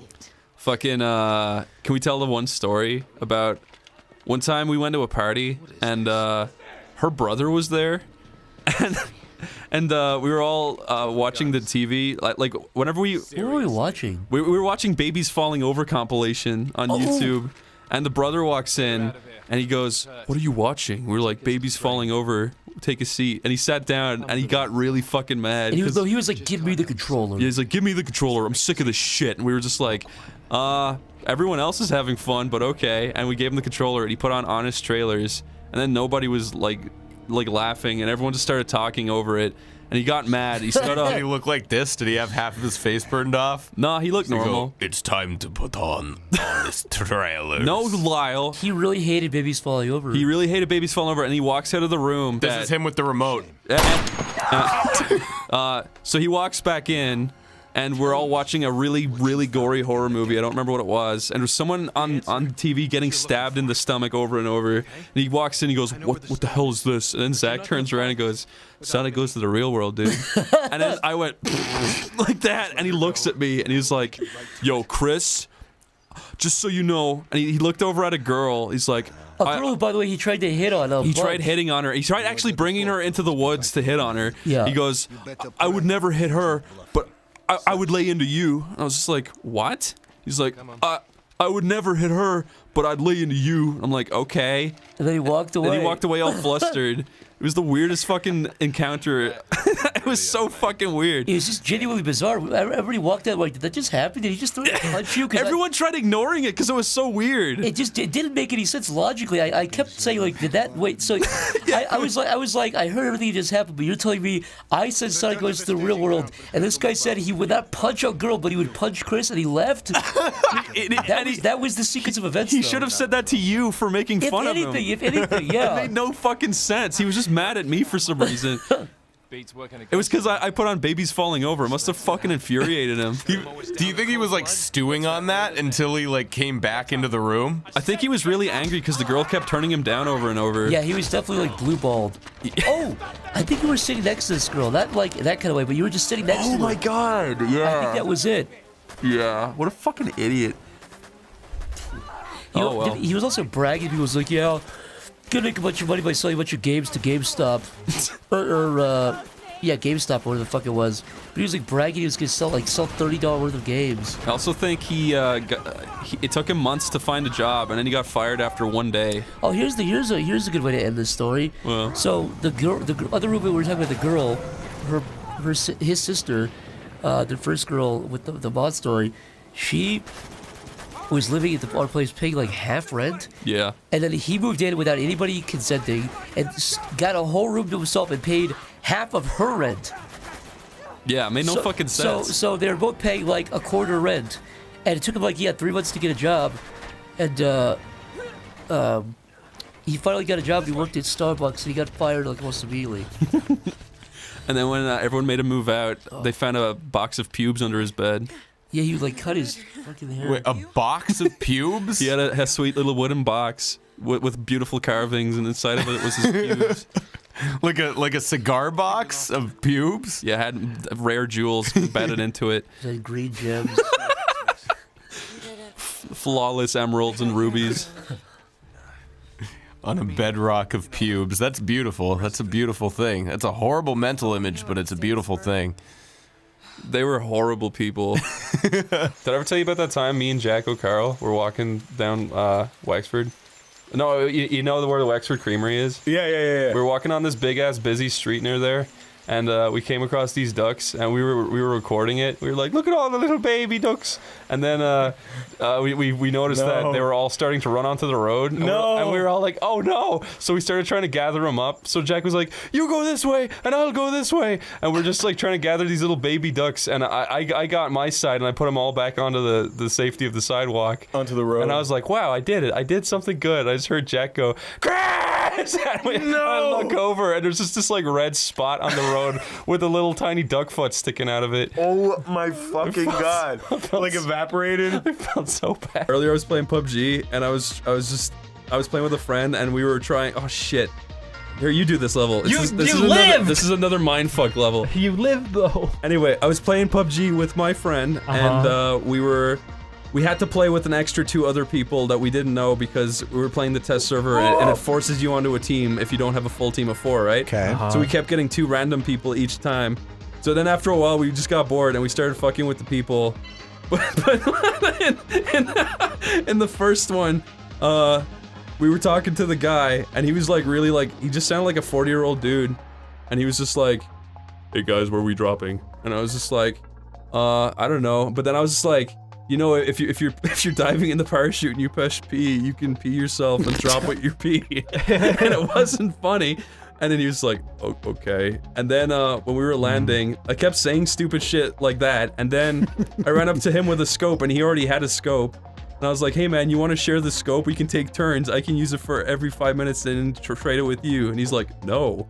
And then after a while, he was literally just like, fuck this guy. This is ridiculous. This is just ridiculous. He's like, I'm muting this.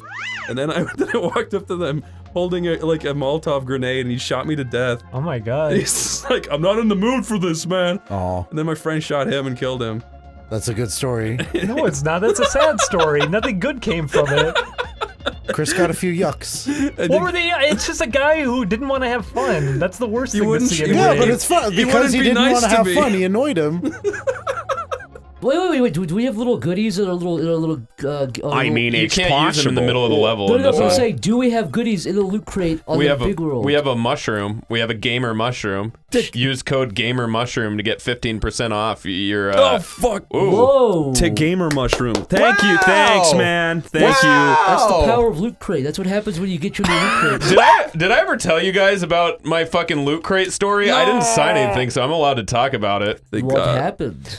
So besides the fact that you got a loot crate, you loved all the contents inside. Well, they fucking offered me a deal to do loot crates, and I was like, damn it, I'm not exactly the kind of figure or person to fucking make a loot crate video. So I'm like, can I make a fucking like sponsored video that's just like generally making fun of loot crate videos? And they were like, yeah, do it. And that was pretty cool of them initially. Yeah. So I made one and it was pretty funny actually. It's actually one of my favorite videos that I've made. Then I made a second one, and then when I went to make the third one, I looked at the comments for the second one because I had to recreate a shot from it. And I saw in the comments, hey, my code isn't working for Loot Crate. And they basically canceled without telling me. And I was like almost all the way through the video. So I had one joke that was like a little bit too far that I was thinking of cutting out that I hadn't filmed yet. And I kind of found that out, like, that I wasn't gonna get paid for it after I had made it. So yeah, there's like a joke that's like 2.5 minutes of me jerking off into the camera. and the funniest thing is, the jerking off joke, there is like this Thanos glove that's like an oven mitt. And I said it was a masturbation gauntlet or something. And then, yeah, I just have like this fucking scene of me jerking off to loud opera music. You can't do that, Lyle. You can't do that! Here's the funny twist, is that might save them in court one day. Because that Thanos gauntlet, the oven mitt had to be recalled because it was fucking burning through people's hands when they were like taking their cookie sheets out of the oven. Did it burn through your big... Yeah, I shot a fucking hot load and it melted all the way through it, and I was like, whoa, I'm glad I didn't fucking stick this in the oven, because that would be like a whole like 8.5 degrees hotter than my ejaculate, made your hand to a big which sits at a nice 312 degrees. Naturally, your big fat penis sits at a hot temperature. So that's why that happened. What, why your big fat hot penis is warm? What? That was bullshit. Fucking go to hell, Mario. He did. The one time in my life my computer crashed and I lost everything on the hard drive, I had a cartoon I made that was about 2 stick figures playing Guitar Hero and they lived together. And it was the worst cartoon I ever made in my life. Yeah. And I was going to release it that week, and then my hard drive failed horribly and I couldn't recover it. But I'm so thankful that it got deleted, because it would have been the worst thing I ever put online. It would have embarrassed me to this day. Really? It was just these two fucking loser stick men who thought they were really like, I thought it was the coolest, funniest shit ever. It was just them playing Guitar Hero and being really good at it. What if it was your best video ever? Dick. And it definitely was not. What if it garnered more attention than Gangnam Style? I'm sure it would have gotten like 200,000 views and daily second on Newgrounds. What or if it some got shit. 200 million views and it was like the most viewed video all the time, and it was always cited as your best creation? Okay, that would have been cool, but it wouldn't have happened. Yeah, well, I mean, you don't Chris, know. It you don't never know. came out. Yeah, it got wiped off the face of the I earth. didn't even have a name for it. Stickman playing Guitar Hero. Epic walls. Guitar Hero Bros. Fuck yes. Lols and Sue. Real. You fucking idiot. Lols and Sue. I used to love that. Hilarity ensues. It was in like every Newgrounds description. Yeah. That is a good one, honestly. I'm still not sick of that to this day. Like stupid 1 and ugly 2 go into the city. Hilarity ensues. I actually think I've used hilarity ensues one of my things before. Everyone should put that in every fucking description for the rest of the time. I used to, when I made videos, we had this like meme with our group, which is kind of gay to think, but with like bum tumblers, we had parentheses laugh. It was like a reference to like an anime. Because like anytime he laughed, it said parentheses laugh, and he actually said parentheses laugh. Did he really? Yeah, which made it even funnier. So we used to just say parentheses laugh all the time, which was just like to someone else we just seemed like lunatics, but that's funny. It was like a funny reference at the time. What the fuck? Hamoud's there. Yeah, no one's talked about the hamster with the backpack. He's the only character who's been left out. Why the fuck would you? Oh shit! Get out! I took that picture in real life. Oh fuck! No, you didn't. You fucking liar. I really did, dude. That was an ad. That was like a big flyer in. You nailed Grinning Worm at Giant, that grocery store called Giant in Pennsylvania. Oh, you put a backpack on him? Why? No, dude. There was an ad that there was a hamster with a backpack, and it was like, "Come back to school," and I was like, "That is the weirdest fucking thing," and so I took a picture of it. Holy so I think I'm the only person in possession of that hamster with that backpack. Have I told you my actual real Fred story? No. Do you have a real Fred story? It's not actually about Fred, but it was just like I was like driving and I was kind of tired. You know when you're like tired and it's like hard to kind of like focus and shit. Anyway, I saw a dude with a Fred shirt crossing the street, and I swear to fuck, my autopilot was like, oh, I better take my foot off the brake and step on the gas to run this guy over. And I didn't do it, but like once I got my foot off the brake, I realized like what just my gut had told me to do, and I was like, That is funny. Now, do you think there's a reality where you would have hit that guy going probably 115 and you would have slowed down, and then a cop would have said, don't worry, you know something, we checked his body, he had a Fred shirt, you're free to go. You know, this is the reality where I want to. Me and Zach ever tell you our Fred story? No. One time we were like brought into a YouTube network's like headquarters. Are we allowed to tell this, Zach? They're gone now. Collective is like got bought out or something, I think. 1, they got bought out. 2, they didn't fucking follow up on their deal correctly. I never got paid. 3, fuck them. Anyway, so they brought us in to talk about like being represented by them as a YouTube network, and they were just bragging about Fred and the Annoying Orange, and they had Annoying Orange plushies all over the place. And they were just bragging, and then me and Zach both were just kind of like, we fucking hate Fred. We just kind of said it outright like that. Because they were like droning on about it. We said it in a way that was not that blunt, but it was basically that blunt because it was like they kept trying to like psych us up, and we were just like, dude. Yeah. I also think he asked a question to us at some point too. Yeah, it was just funny. I think they were asking us like, what YouTubers do you guys watch? I think we're just like, we don't really watch any of that. I remember I got in like a ton of trouble because like one of my friends was like, dude, I typed in nakedladies.com and I saw naked ladies and I thought that was so funny. And then I like told my parents about it at dinner and they screamed at me. I will say the first time I ever saw hentai, I thought it was like just completely a joke. Like I saw this image of like Misty sucking Ash's dick, and I thought it was the funniest fucking thing. It is pretty funny if you think about it. And you're saying this was before you comprehended what sex was? I wouldn't say it wasn't that I comprehended what sex was. I just didn't understand like the appeal of looking at that like from a genuine sexual perspective. So you just thought it was someone making a joke. Yeah, I thought it was someone making a joke where it's like, wouldn't it be funny if Misty sucked Ash's cock? And I was like, yeah, it would be funny. That is the funniest fucking thought. Did I ever tell you my mom accidentally bought me hentai when I was like 13 or 12? Are you talking about that anime movie that Tomar loves? Or it's a Kadoji? Yeah. When did I say I loved it? I haven't even seen it. You said it makes me grin ear to ear. I definitely didn't say that. No, it is really funny, that movie, because the dub is ridiculous.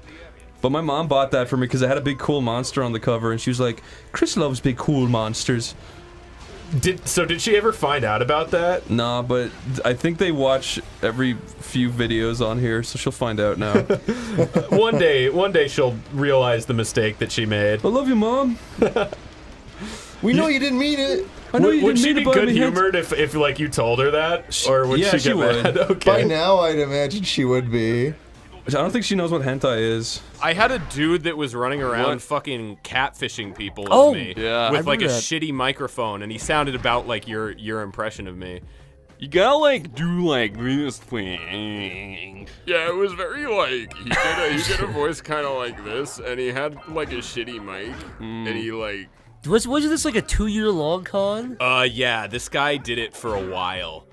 He had, as far as I know, give the Cliff Notes version of the story. Okay, the fast version of the story is I got my girlfriend got a fucking message from this girl that was like a disgruntled ex-girlfriend of this dude, and was like, hey, somebody has been running around pretending to be your boyfriend for the last like 2 years. And yeah, basically this dude just had, as far as we went into it, we basically tried to track down as many people as we possibly could. I don't know why I climbed this again.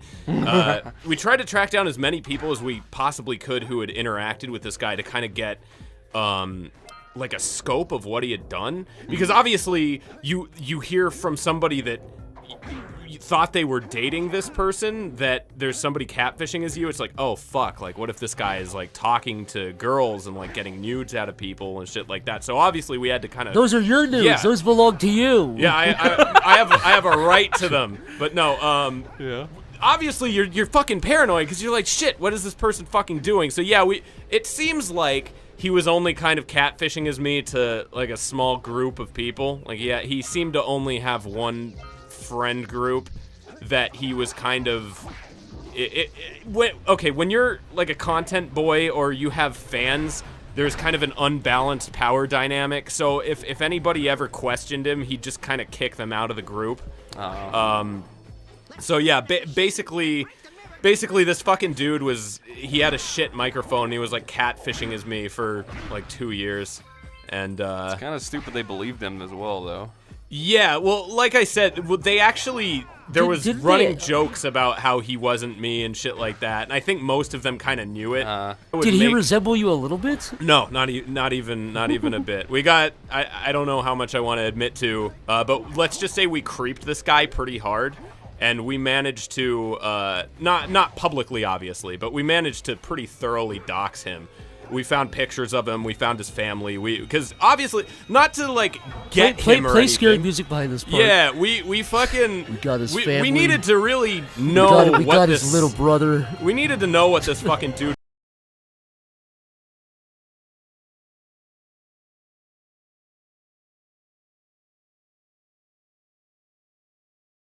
More, but the person he was dating, such an incredibly dumb bitch, but she was like super shitty to my girlfriend, which is why I don't feel bad just being like, yeah, she is this fucking stupid idiot. But he has her believing, or had her, I don't know if she still believes this. If she still believes this, she's a fucking idiot. And if she still believes this, she thinks he is saying that she's a fucking idiot right now. But her belief was that me, the person Lyle, was just a face actor, and anytime I appear on camera, I'm somebody that, yeah, like I sit on a couch and he talks over it and ADRs it or something like that.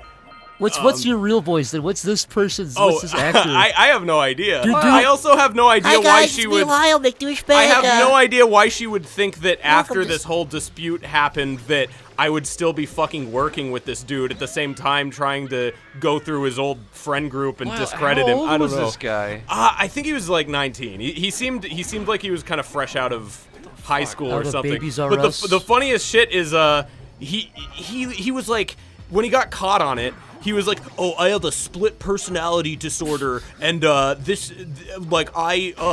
was doing a drama class, and they said that I had to impersonate someone for a month." And I grew a split personality disorder from that, and I truly believe the second personality is Lyle. It's like, fuck off, That's dude. not how that works. You know, like, I would maybe be also a little more sympathetic to this guy if he would have fucking ever talked to me and, like, you would've at least apologized. shared the fucking But we nudes. tried, and the guy was too much of a fucking coward to ever address me. Also, he's still running around with his Steam name as something that he could believably catfishes me. I have no idea if he's still fucking doing it, but you know, just that's fucking floating around. That's probably the weirdest thing that anybody's ever done is that, or at least that I've encountered. That's a pretty fucking Whatever you say, insane one. fake face actor Lyle. Yeah, it's just me. Well, no, I would be him. Oh, you're right. Technically, I would be him right now. You're right. Because you know what I really look like, Zach. The true being, the true essence. Yeah. This would be voice Lyle. Do you guys want to hear something funny that happened to me when I was a little 12-year-old? What happened? I went to America with my mom and dad and sister, and we went to my dad's friend's daughter's friend's barn party when there was like 100 people at this barn out in Iowa somewhere. And they were like, "Hey, you want to play basketball with us?" And I was like, "Okay." And I got the basketball and I threw it really hard. It smashed a girl in the face. And she went, Where did you hit her? Like the eyes or the mouth? in the nose. Oh And my I was God. like, "I'm so sorry." And she was like, "What's the problem?" And then I got excluded. I got banished from the cool guys, right? And I had to go sit with these guys. So it was like two, 3 kids. One of them was wearing a necklace made of Lego. And, How old was he? Like 12. But he was wearing a necklace made of Lego, and he didn't talk. And then there was another guy sitting with his mom, and his mom was obviously looking after him because he was really. But he was like, his mom was like, "Hello, Chris. Welcome to the fun desk." And I was like, "Hello." And then she was like, "This is my son. He's very nice." And This he is was like a weird episode of Rugrats or something. Like Tommy fucking throws a basketball at someone's face and has to sit with the weird kids. No, exactly, and it was creepy because she was like, "This is my son. He's very nice," and she's like, "Say hello," and he was like, he was staring into fire, like a bonfire, and he was going, "Fire!" And she was like, "Yes, fire is very warm, isn't it?" And he was just like, "Ah, burn it all!" And I was just sitting there like, "What the fuck is going on?" And she was like, "Say hello to He's Kristen." Beavis. He's fucking Beavis, dude. That's the thing. It's like, it sounds like a cartoon, but this was a real, No, a I real believe kid. it's real. He might have gotten that from the show. Yeah, maybe, but his mom was clearly just being like, "Yes, Psychotic. yes, he's my wonderful son, and I love him very Was much." it like a broken demeanor or like a glazed over like she was a husk being controlled by a host would you describe parasite? would you say she had milky eyes? She had milked over eyes, yes. She had milked over eyes and a gray demeanor. She had a 2-inch layer of milk over her eyes. She had milky eyes and a gray haircut. She had gray spots on her skin. Her spots grew and shrunk as she talked. They were alive. They were living organisms. You guys want to go to the fucking skeleton island? Yeah. We could go to the fucking skeleton island. Oh, do you want to hear another thing that happened that night? There was a girl there that really liked me for some reason. And Because you fucking nailed her with a basketball and asserted your dominance? No, it was some other girl. She was just some girl, right? And she was like, "Wow, Chris is pretty cool." And then she went up to my dad's friend's daughter, and she was like, "Can I come back to yours tonight?" She was like, "Of course, ha ha." And then she came back to the house, and then she woke me up at like 2 in the morning, and she was like, "Come downstairs." I was like, "Okay." And then she brought me downstairs and made me grab her boob. And then the next day, nothing else happened. How long were you there for? Was it like the beginning of the trip or the end of the trip? It was like near the end. Okay. That was the first time I touched the boob. What's her name and her address? I will say I looked her up. Recently? Yeah, and she's not looking so hot. Oh, no. She has a baby. Is it yours? It's my baby. Did you wear a He's 20 glove? years old Did you now. wear a glove when you touched her tit? No. I'm telling you, it's your child. That's how it I happens. think it might be mine. I was really pissed off though, because everyone in my family knew about it somehow. My mom and dad were making fun of me. For touching a boob? Yeah, they're like, "Ah, you straight! Yeah, touch the boob!" Yeah! I literally killed myself that night. but they brought me back. They resuscitated you? Yeah. Oh wait, can I not go here yet? My dad shoved marbles into my eyeballs. He pushed the subs in your eyes. I was playing VR chat, and I went into the Great Pug, you know, the bar in the game, and there was a guy doing Goku. He had Goku skin, and he had a really good mic, and he was doing the perfect Goku impression, and it really felt like I was talking to Goku. It was fucking really weird. Did you feel embarrassed? No, like Were you I starstruck? thought he was using a soundboard because his microphone was so good, and it was such a spot-on impression. I went in and he's like, "Hello, sir, how are you doing today?" And I was like, "Good." And then he was like, "Well, you can take a seat right over there." I'm like, "Wait, I thought that was a soundboard." And he was like, "No, I'm me." And I was like, "What the fuck?" But it was like the weirdest, like it really. I'm just, I felt like a kid, like talking to Goku. It was the weirdest thing. I'm just imagining you like shutting down. what do I say? I've never run into a situation where I'm like, that could really be him. Like that could actually be the voice actor. I'm talking to the SpongeBob. It was spot on. That wasn't the real Goku, I'm sorry to say. It might have been. How do you know? I don't know. I don't know anything. What makes you feel like it's the real Goku? Because Goku's gotta be real somewhere. Especially on VR out chat. there in the multiverse. How can such a likable character not be real, you know? If someone came up with him, they must have met him. Oh, Magikarp is my name. Killing myself is my game. Oh. I would hate to find out Goku's real. Why? That's the last character I want to know is real. Why? People that strong existing? Why? Something bad's gonna happen. He saves the Earth like 14 Also, times. bad people come to the Earth to kill everybody here. To kill all the people down on the Earth. They're gonna kill the people. They're coming down to kill us because of the Goku. What would be the funniest way to stop a baby from crying? By crying. Oh my god, yeah, you pressure him socially. Everybody starts giving him dirty looks. Did I ever tell you guys about the time when we were having a party at my house in Ireland, and all of my family was there, like all my little cousins and stuff, when they were really small children, and my dad got really drunk, and he was grabbing balloons and giving it to them and then popping them. Oh my god. Oh no! He was popping them in their face. That's evil. He was really drunk. It was funny. Okay. Well, I guess it's turned around. When you explain that to the kids, I'm sure they were laughing. No, but you don't know my dad. It's okay, he's drunk. It's funny because my dad is like the It's nicest. actually a really funny story. You see, he's intoxicated. My dad is the nicest, sweetest, like shyest, like guy ever. He's such a good guy, and he was just doing that. It's the funniest shit. Did he punch out a guy on a ride because he got scared of him? Yeah, it was on the Van Helsing, and a little midget ran up to him, and my dad got scared and slapped him. Slapped him? My dad's a good guy. You're painting my dad like he's a bag. He's like the You greatest just told guy. the story. I didn't even come up with that one. I believe he's a good guy if he's willing to dress up as Bart Simpson for his son. Yeah. You know what? He was vanquishing He didn't evil fucking monsters. do that. You I made know, that was a joke. Chris, this all happened. Julian, your acting's getting too good. That's a laugh. That did happen though, where he was like, "I'll take you to see The Simpsons." You shut up. Yeah, and he dressed up like The Simpsons. All of them. Yeah.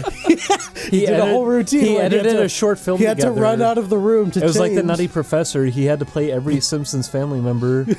That would be cool. When did you stop believing in Santa?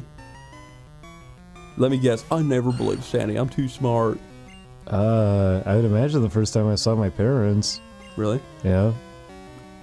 When did you see them? What do you mean? You mean see them laying out the presents? Yeah. My mom and dad broke it to me one day when I was out on town with them. They broke down crying and said, "We can't lie to you anymore." No, they laughed in my face. Oh my god.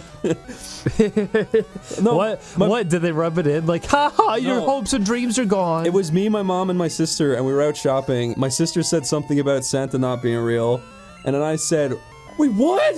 And then they both looked around at me slowly and then started laughing in my face. And I was like, "What the hell?" And it broke my heart. I'm sorry, your innocence was dashed, Chris. It gotta happen at some point. I really hate that video where it was the prank and the dad has the Xbox box that he gives to his kid. And I think it's just clothes inside, right?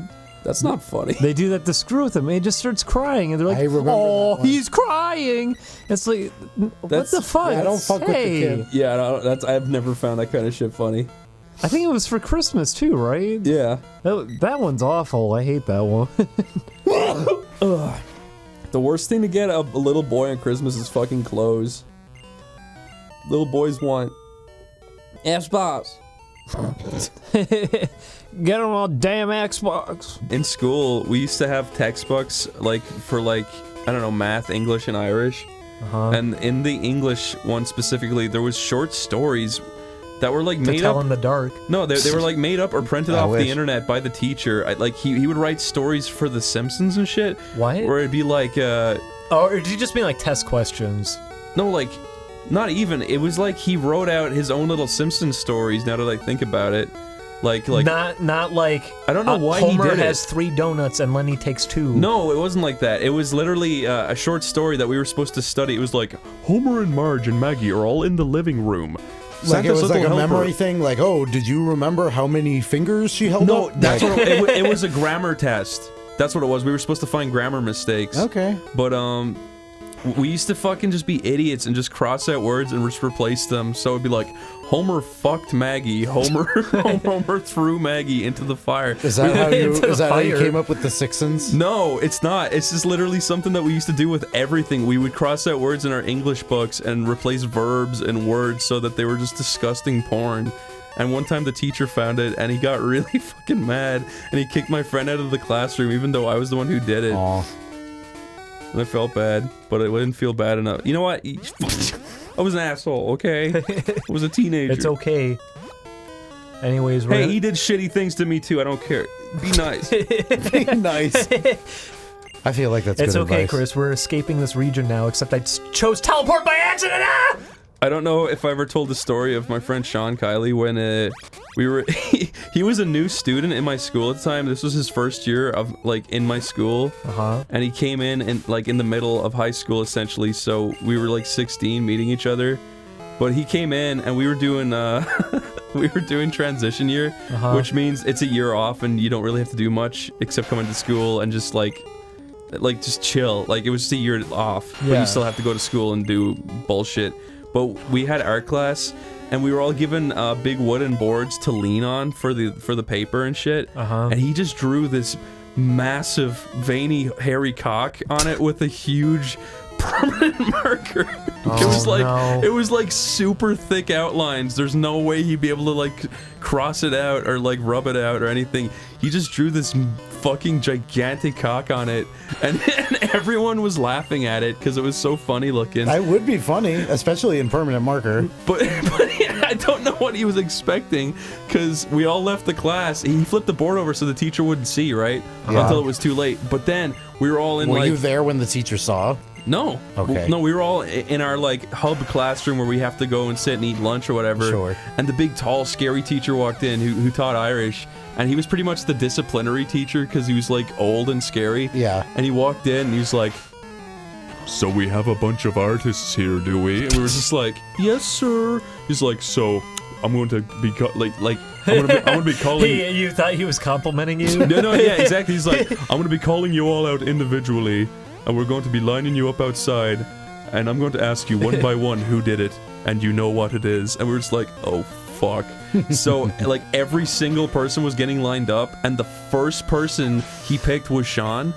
So Sean just went in and instantly caved. He was like, "Yeah, I did it. I'm sorry. I'm really sorry." He got sent home and he got a disciplinary, and he literally had to tell his mom and dad in school what he did. Golly. They brought his mom and dad in, and they were just like, "Go on, Sean, tell him." It's like, I drew this big, massive penis on the board.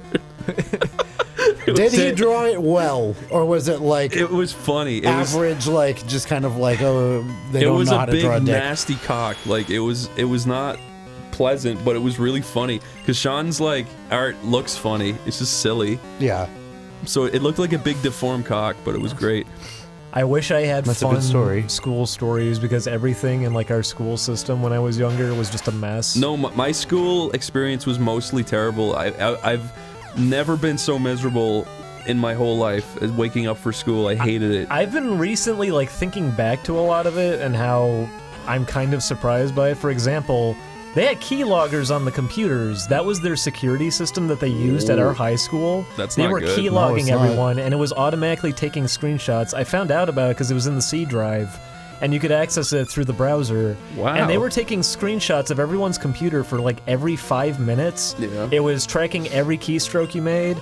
And they were just monitoring kids like actively, which obviously that part's normal. And then that system got taken advantage of. Yeah, that's what happened is that a bunch of kids found out about it and they started going in and messing with kids' like email accounts and everything. Ooh.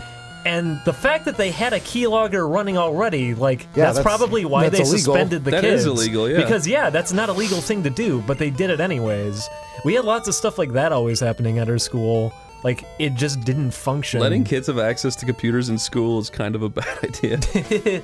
Well, that too. Kids are smart. Kids figure out code and shit real probably quick. smarter than you. Yeah. So you I can't... mean, certainly during that time. Yes, 'cause technology. I feel like things might have changed since then. I think people are more computer literate in general, but like when I think our generation was growing up, you kind of assumed that adults didn't know how to use computers, yeah? Would you say that? Yeah. Maybe that was just my experience. No, that's exactly what it was like. There was that window where no one really knew how to do anything with technology. But yeah, that was a thing that happened, and I didn't think about it when I was a kid because it was just like, oh god, oh that's awful, I don't want to get in trouble because I know about this or anything. But now that I think about it, it's like, okay, the reason anyone probably got in trouble is because, yeah, they wanted to cover that up. They didn't want that to get out there that, yes, they were monitoring what kids were like emailing. They were able to get their direct information off of that if they wanted to and could get onto their accounts for things. Like, that's horrible that they had that system running, and I couldn't believe it. Now, was this the normal school or was this that other school? No, this was a normal high school. This was just a public high school, and it's in like a rich community and everything too. So it was pretty crazy that they were doing that to the students there. Shocker, she said. Our school had a thing called the language lab, which was just a room full of computers that we learned French in. And I was the guy who showed everyone how to use Microsoft Sam and make him say shit. But then this one guy sitting next to me wouldn't stop doing it. He kept making him say really dirty shit. And then the teacher got mad. She threw her language lab at me. Chris, did you have computer lab technicians ever mess with you? No. Because I remember at one point... Oh, I miss my computer teacher. Wait, go on. When I was in class one time, a kid was showing me something in the browser as I was writing a paper, and all of a sudden I get logged out, and I thought like he hit a hotkey or something. Yeah. So I'm typing my paper, and all of a sudden they hit Control-A to like select everything, they delete it, and they save the file and close it and log me out again. What? And they ended up like typing into the login screen a message at me, and I remember typing back like, I'm writing a paper in class right now, knock it the hell off. And I actually got called in to the principal for that because the guy was so furious about it. But it's like, what the fuck? Like, you went and you're gonna delete... Wait, you mean staff was doing that? Yes, and you got in trouble? I got in trouble for it. That's right. Stuff like that was always happening. It's why, like, I don't have fun school stories. It was just really suspicious behavior like that. And just kids kind of getting in trouble because they were figuring out how much of a mess the school system was. I gotta say, getting unfairly in trouble in school is... Nothing will make you hate the system more. It's true. Like, there was points when I had teachers who would discipline me, and I knew I fucked up, and I'd be like, you know what, Yeah, but then you take it on the chin because you did it. Yeah, I screwed up, I'm sorry. But then there's other times... Like that's what happened with the computer, with my computer teacher. Like one time I was fucking around, she gave me detention or whatever, and I was like, fucking shit, it's not fair. But then later on I'm like, I was being a cockhead. But then there was times where you would get in trouble for something like you didn't do, or someone else is sitting next to you like talking to you, and you're like, could you stop? And then the teacher will like yell at you and give you detention, and it'll just make you hate them. Make you be like, you're fucking with my life and it's not my fault. Why are you doing that? This is definitely not as serious of an example, but I remember in grade school, they were teaching crocheting for our school. They didn't have like electives or anything, but you got the class was called handiwork or something like that. And so we were learning to crochet, and I accidentally said crochet, but like it wasn't on purpose because I was a little kid. I didn't swear back then.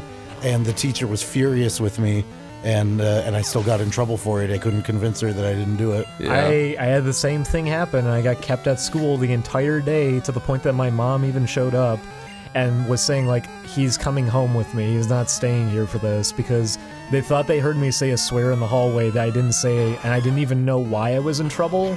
And they were trying to get me to like admit it the whole time, so I had no idea what was even going on. Yeah. And I think I was kept until like 4:30 or something. Like it was a few hours after school had ended, until finally like I just got pulled out of there. But that's why I wish I had fun stories. This is the stuff that always happened. We had in middle school there was a kid who smeared his shit across all the lockers one day, and then pulled a fire alarm.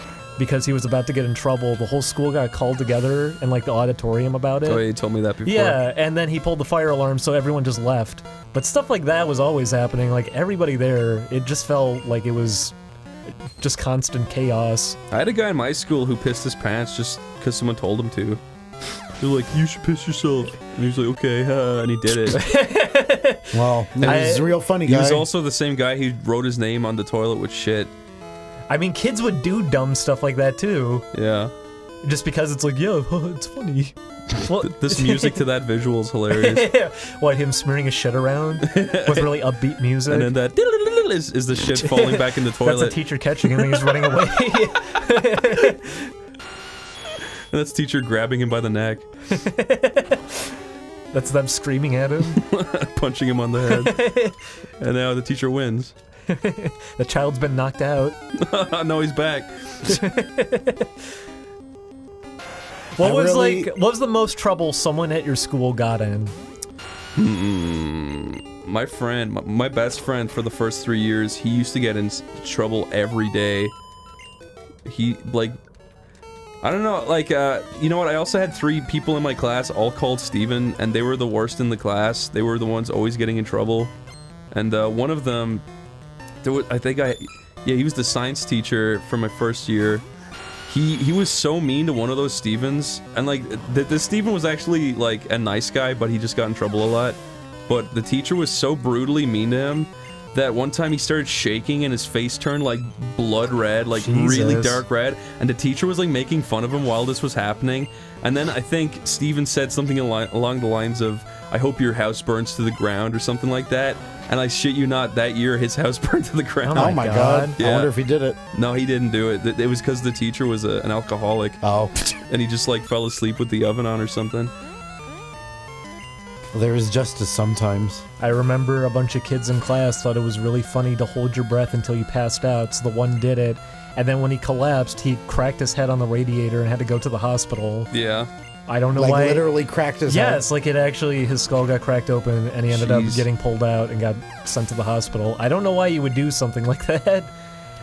That's really, you deserve that in full if you're going to be tempting fate like that. You should not be trying to just pass out for no reason, just for fun. There's a weird, like, sad truth that I'd say 10% of teachers really want to help kids, and the other 90% are just failures who are stuck in that job. Probably. We had a teacher in our 1 grade, and she actually got fired because she was intentionally avoiding working. She would tell everyone to go read books, and then she would just leave the room, and sometimes she didn't even come in. Is that the same teacher where you were reminded of her because of the new Undertale thing? What? How you said that you had a teacher that was looking at porn in class? That was different, but that one was pretty bad too. Oh boy. That one was pretty bad too. Lots of stuff. They lied to us that 9/11 didn't happen. I remember that was a thing. They told everybody for like 2 months straight that it wasn't real because they didn't want the kids to be upset. That's kind of funny, but not really. Jesus. I have a serious appreciation for teachers who actually care. Yeah, me too. Yeah, definitely. Because when you have them, you really appreciate them, and you remember them for the rest of your life. Yeah, because I can remember teachers who cared. I always really liked them. I was good friends with a lot of the like tech department. Yeah, I had like 1 or 2 really good teachers that I really care about and were super kind, but the rest were just like washed up pieces of shit who seemingly liked to just be horrible to kids. It was just like, fuck you. But, oh, are you gonna go with somewhere? I was gonna say, like, have you ever seen that video on YouTube of the guy? He's in like the classroom and he's like, "I'm so fucking sick of you handing out packets. You need to like touch these kids. You need to actually get on their level and like speak to them and teach them, not just fucking hand out packets." I remember the first time I saw it, I was like, wow, that really is relatable. That's just like what most teachers are. They just sit there and like just throw something at you and make you do it, and they don't care. That's what they call busy work. Yeah. Yeah. I remember this too. We had a technology course, and the idea was that we had to learn how to use Perl, which is like a command line thing that you have to do for networking. Like if you want to get into a FTP, if you want to upload files and everything. And we were supposed to use that to. Is that like Perforce? I don't know how to really explain it in a way that would make too much sense, but it was a thing that we were supposed to learn just for the sake of uploading files to the school system. And we did not get taught how to actually do it. We got told that we had to do it, but he said nothing to us about it. It wasn't in the book or anything either. He just expected us to do it. And what ended up happening was that I ended up just finding that he had the file uploaded already, and I hate saying this. I'm sorry I'm admitting this, but it's what ended up happening. Oh, you should be playing the game. Yeah, I should be. I'm sorry. I'm sorry I stopped for a second, but I ended up just taking his file and showing it to everybody so they could re-upload it, and I showed them how to use Perl because he wasn't teaching anybody how to do it. And it was really fucking frustrating having a teacher who wouldn't actually teach the class. I had a business teacher who literally taught no one anything. He just sat up there. It happens. Yeah. Like, sometimes they will just expect you to go through the book on your own and just sort of sit there and hand you tests. Yeah. It's frustrating. No, he came in on the first day in first year business, and he put a, like, profit and loss sheet in front of us. Just like, just do that. We're like, what? How? And he's like, figure it out. We're like, okay. Thank you. I literally never learned how to do it because I just drew on paper in his class, and he didn't even care. I just literally, I wasted all that fucking time drawing on paper. I had a situation kind of like that, where we had in college, a mature student who was like, probably 60 years old, trying to learn how to use like 3D Studio Max, which is not going to fucking happen. No. It's just not going to happen. I don't know why that person signed up for it.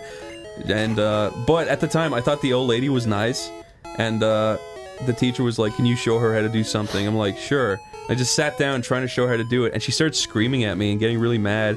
Be like, you need to slow down! You need to slow down! I'm just like, yeah, I'm doing what you want. I'm literally just doing whatever you want. And she got really mad. The teacher came over in the middle of this tiny little argument, and it wasn't even an argument at this point. And then he said, is everything okay? And I said, yeah, everything's fine. And then she went, no, he's not going fast enough. And then the teachers are slow enough. And then the teacher started yelling at me, and I'm like, you're the one who fucking asked me to show her this shit. And he's like, you know what? Just fuck off. And I'm like, okay, wow, okay, I guess I'm done here. And I was so fucking angry because it's like, why is this person in this class wasting everyone's time? She's bringing the class to a standstill because she's all like, oh, I'm having a midlife crisis and I want to do animation now and be artistic. No, you're not gonna learn 3D Studio Max. Fucking, I can barely learn and I'm good at this shit. Fucking bitch.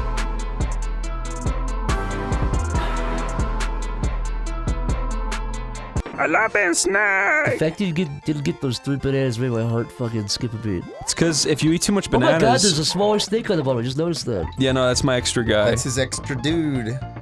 When I was growing up in Ireland, they never said extra guy over there. I've never heard that either. I don't know what that is. You've never heard extra guy? Extra guy or extra man or extra Yeah, no, that's life. what we call it.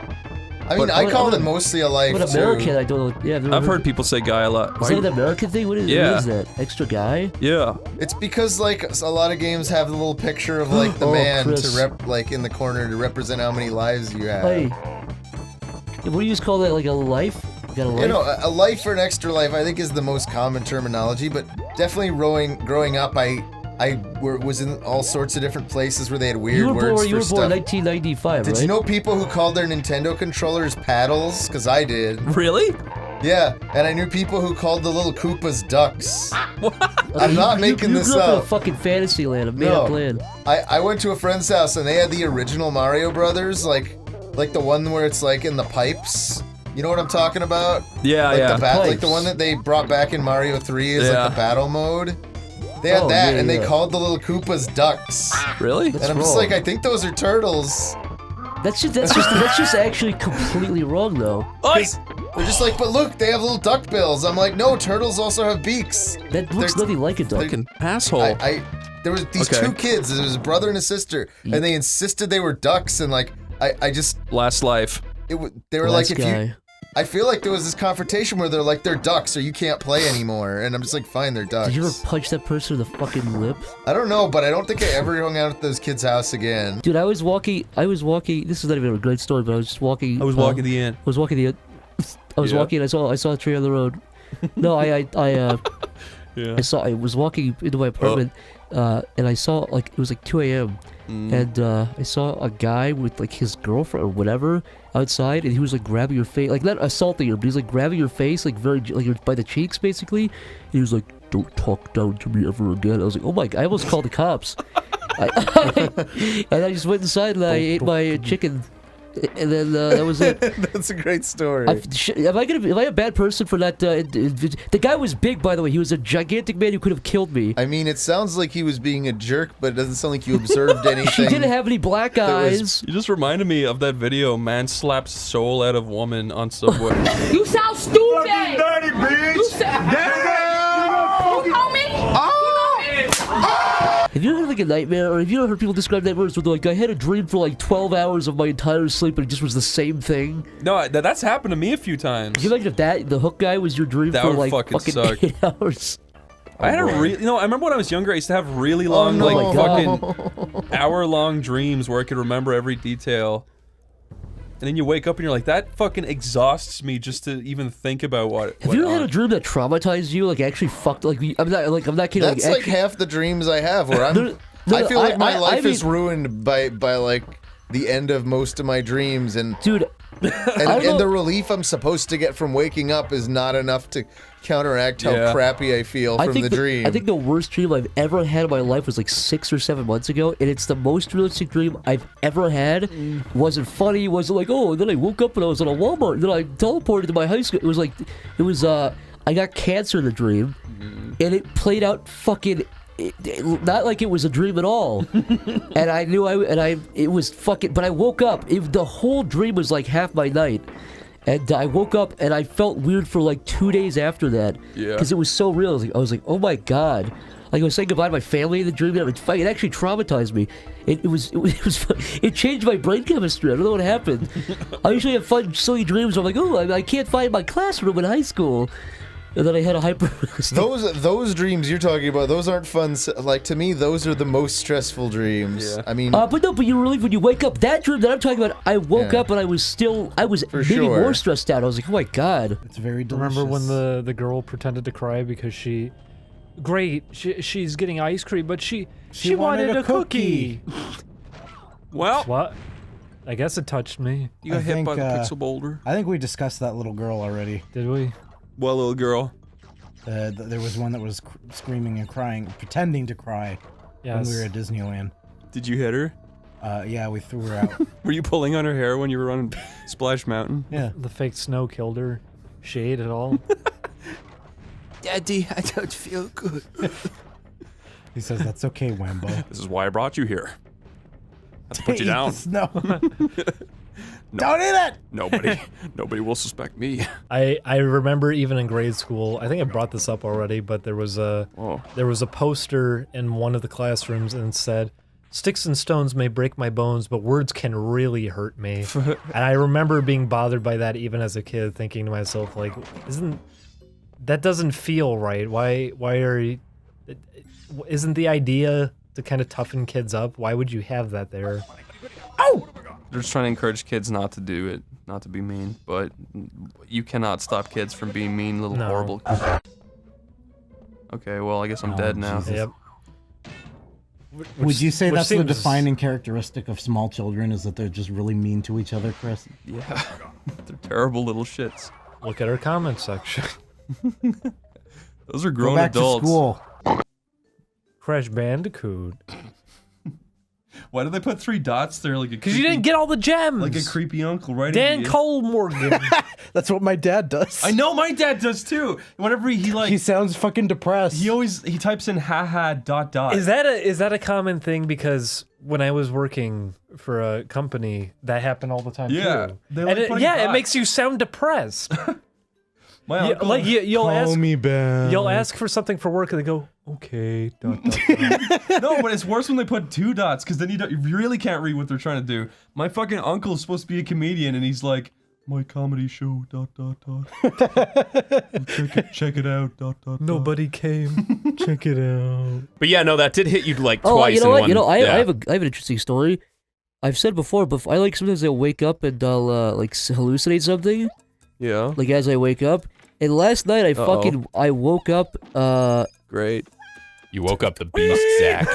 You No, woke I up woke the it- beast no, when no. you challenged I've me. never, whenever I have those, I've never woken up and like, sometimes, you know, I'll wake up and I'll see like a little robot or something, or like a weird little thing, but it's always inanimate. But last night I woke up to a fucking, like, a thing that I woke up I was talking when I woke up. And it was asking me a question. It was like a big fucking scary robot thing. And I was talking to it, and it was asking me a question. I remember waking up and going, no, I'm not going to do that. And then it went away, but I yelled.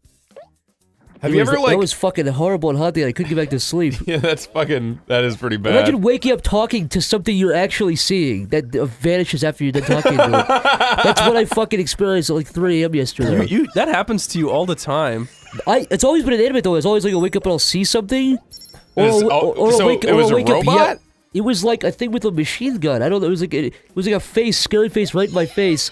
And it had like a big machine gun on it. It was fucking weird. I can't Zach, describe it. You're slipping away from this reality and into the Final Fantasy world. No, I could see if you're a spiritual person, if that could happen, if you wake up talking to something that disappears, I could see you go, it's from a different plane of existence, man. But in my head, it was just me fucking having a horrible, evil fucking thing happen to my brain. Contravening Article 52 of the NC General Statutes.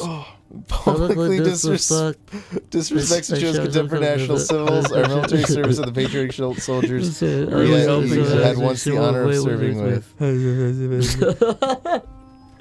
Did you do that in church when you were a kid? Yeah. Just mumble? Dude, one time when I was in school, we were saying prayers, and there was a guy in my school that literally talked like this. My name is Justin. Like, he literally talked like that, right? Yeah. And one time we were saying Hail Mary at the start of class, and halfway through it, I started, like, going, and blessed be our God. And, like, I started doing that voice. Imitating him? Yeah, and I thought no one could hear me. I was like, and blessed is the womb of Dium Jesus, Holy Mary, Did Mother anybody of hear God. you? What? Did anybody hear you? No, that's the thing. At the end of it, the teacher said, Chris, I want you to say the entire prayer again, but not in that ridiculous voice you were doing. And she was like really mean about it. And I was like, oh. How old were you again? Like fucking 7. Oh, that's way too young to... Yeah, no, she's a... I legitimately hope she gets a heart attack and dies to this God. day. She was fucking brutally mean. I hated her. Fucking miserable old fucking bitch who failed at everything. So much contempt for teachers in this show. Fucking fat pig. Mick, what is the plot? Why is everyone turning into a beast? Long time ago. We don't know yet. We have to find ago out. There was a man named Funny, and he fell asleep. This is all a dream. It's a fucked up dream. You know that song A Long Time Ago in Bethlehem? Yeah. Did you sing it like a Jamaican?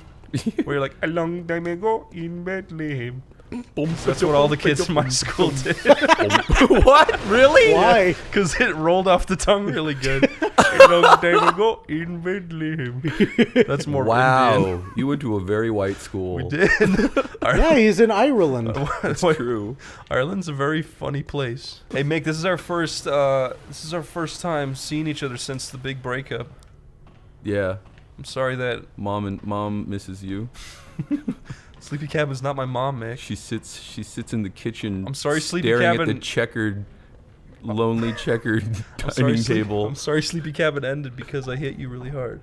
No, it's okay. It's because the animation panel. Did you send him flying? The man asked about animation look back, and that was it. Oh no! Did you send him flying around the world? Like you punched him and he went like when Robbie Rotten gets hit by the cannonball. This is what happened after the animation panel. Me and Mick had a brief word outside. Yeah, oh. he pulled me aside. Mick said, "Hey, you said no," and he said, "Yes." And that was it. Mick said, "I quit." Mick said, "You hogged all my animation during that panel." I said, "How dare you?" It's not true at all. I woke up in the morning and I was like, I feel like I did something really bad. And then I go, Chris, did I do something really bad last night? And he just laughed. I was like, what? He's like, you were hilarious. I'm like, why do I have emails from people saying you should be upset at yourself right now? I'm sorry, Mick.